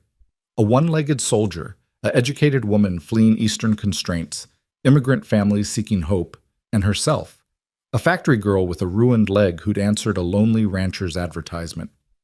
"Do you take this woman?" Father Miguel asked Colton. "Every broken piece of her, as she takes every broken piece of me," Colton replied, making Eleanor laugh through her tears. After the ceremony, as the party moved into full swing, Sheriff Watson approached Clara with a serious expression. "We've had word from the territorial capital." Gideon Davenport escaped during a prison transfer. He killed 2 guards. The music seemed to dim, the laughter suddenly forced. Clara felt the old fear trying to resurface. "When?" 3 weeks ago. He could be anywhere by now." Clara looked around at the celebrating crowd, at families who'd rebuilt after being burned out, at couples dancing despite injuries and hardships, at children playing without fear. "Then we'll be ready if he comes. We're not the same people he terrorized before." "No," Watson agreed. "We're not. The whole valley's different now, thanks to you." "Thanks to all of us," Clara corrected. But Davenport's escape cast a shadow over the following weeks. Guards were posted, weapons kept close, children watched carefully. The mineral water business was starting to thrive, with regular shipments to Denver and even talks of distribution to San Francisco. The school had hired a second teacher to help Eleanor. The ranch was profitable for the first time since Samuel's death. It was too good to last. The attack came at dawn on a Tuesday, almost 3 months after Clara's return. She woke to Buttercup's frightened neighing and the smell of smoke. Through her window, she could see figures moving in the pre-dawn darkness, torches being lit. "Positions!" Colton's voice rang out. The militia training paid off as everyone moved to predetermined defensive spots. Clara grabbed the rifle, her improved leg allowing her to move faster than ever before. She reached the window in time to see Davenport himself, older and harder, his time in prison having carved away any pretense of civilization. "Clara Whitfield," he called, "you cost me everything. Now I'll return the favor." There were at least 20 men with him, all armed, all looking desperate enough to do anything. But as Clara watched, lights appeared on the surrounding ridges, signal fires the militia had prepared. "You're surrounded, Davenport," Sheriff Watson's voice echoed from the north. "The whole valley's armed and ready." It was true. The cooperative defense agreement meant that an attack on one ranch brought everyone. Riders were converging from all directions, the thunder of hooves growing louder. Davenport's men began to look nervous, but he laughed. "You think your farmers and shopkeepers scare me? I've got professional killers here." "And we've got something you don't," Clara called from the window. "We've got everything to lose and the will to defend it." The battle, when it came, was fierce but brief. Davenport's men, realizing they were vastly outnumbered, began surrendering or fleeing almost immediately. But Davenport himself charged the cabin, shooting wildly, screaming about revenge and justice. Clara stepped onto the porch to meet him, rifle raised. Her leg held steady, no trembling, no weakness. She was not the limping bride who'd arrived in Redstone all those months ago. "You should have taken the money and run," Davenport snarled, his gun swinging toward her. "And you should have learned that some things can't be bought or bullied," Clara replied. They fired simultaneously. Clara felt the bullet tear through her shoulder, spinning her around. But her shot was true. Davenport clutched his chest, looking surprised, then fell forward into the dust of the yard. As Clara collapsed, her blood soaking into the porch Samuel had built, she heard voices. Colton calling for Eleanor's medical skills, Anna praying in Spanish, Tom organizing the capture of fleeing outlaws. But loudest of all was the sound of the school bell ringing, calling the community together as it had been designed to do. Eleanor worked on Clara's shoulder with the same steady hands that had saved Randy Henderson. "You'll be fine," she said, though her face was pale. "The bullet went through clean." "Davenport? Dead. It's over, Clara, really over this time." As the laudanum took effect, Clara drifted in and out of consciousness. She saw faces, the Chang children peeking around their mother's skirts, the Kowalski family praying in Polish, the Brennan brothers standing guard with rifles. Her family, her community, her home. When she woke properly, it was evening. Her shoulder was bandaged, her arm in a sling, but she was alive. Through the window, she could see people still in the yard, cleaning up the battle's aftermath. 14 of Davenport's men captured, 6 fled, 4 dead, including him, Colton reported. Our side. Injuries but no deaths. The militia system worked perfectly. The ranch? Minor damage already being repaired. The mineral spring is intact, the school undamaged. We survived. Margaret entered carrying soup. The territorial governor is sending federal marshals to take the prisoners. He's also recommending Redstone for official incorporation as a town, with a proper charter and everything. Mayor Whitfield, Eleanor teased gently. It has a ring to it. But Clara shook her head. I'm a rancher, not a politician. Let someone else be mayor. I've got cattle to tend and water to bottle and a piano to play. Over the following weeks, as Clara recovered, Redstone transformed again. The battle with Davenport's gang was the last major violence the valley would see. Families felt safe to settle. Businesses opened. The Mineral Water Company officially incorporated with shares distributed among all the founding families. The Chang family opened a restaurant that became famous throughout the territory for its fusion of Chinese and Mexican cuisine. The Kowalskis started a brewery using the mineral water. The Brennan brothers founded a freight company to transport goods to and from Denver. And at the center of it all, the Morrison Ranch stood as a symbol of what determination and community could accomplish. The schoolhouse bell rang each morning, calling children to learn. The mineral spring bubbled up endlessly, providing wealth that was shared rather than hoarded. The piano in the main cabin was played every evening, sometimes by Clara, sometimes by the children she was teaching. One evening, as autumn painted the valley in shades of gold and crimson, Clara stood where the original cabin had burned. Her shoulder still ached from the wound. Her leg still carried its limp, but she stood tall. Eleanor joined her, visibly pregnant now, with her and Colton's first child. "Any regrets?" she asked. "About what?" "Coming here. Everything you've been through. You could have had a quiet life somewhere else." Clara thought about the question, about the factory in Pittsburgh, about the girl she'd been who'd hidden her injury and accepted limitations as permanent. "No regrets. This place, these people, they've made me who I was meant to be." "Samuel would be so proud," Eleanor said softly. "I hope so, though the ranch is nothing like what he planned." "It's better," Colton said, joining them with his awkward gait. He dreamed of a simple ranch. "You've built a community." As the sun set behind the mountains, casting the valley in purple shadows, Clara heard the sound of horses approaching. Sheriff Watson led a group of riders, all wearing federal marshal badges. "Miss Whitfield," the lead marshal said, tipping his hat, "I'm Marshal James Crawford. We're here to establish a permanent federal presence in Redstone. The governor feels this town is too important to leave unprotected." "Important?" Clara asked. "You've created something unique here," Crawford explained. "A town where immigrants and natives work together, where justice actually means something, where people stand up for what's right. The territory needs more places like this." That night, the town celebrated again, but it was different from the desperate parties after surviving violence. This was a celebration of achievement, of building something lasting. Clara played piano while children danced, their parents, American, Mexican, Chinese, Polish, Irish, all mingling freely. "Play Amazing Grace," someone called out. As Clara's fingers found the familiar hymn, she thought about the words, about being lost and then found, about being blind and then seeing. She'd been lost when she arrived in Redstone, blind to her own strength. But through fire and lead, through pain and triumph, she'd found herself. The music rose into the night sky, voices joining in multiple languages, the words different, but the melody the same. On the hill, Samuel's grave caught the moonlight, and Clara could almost feel his presence, his approval of what his dream had become. "Thank you," she whispered to his memory, "for believing in me before I believed in myself."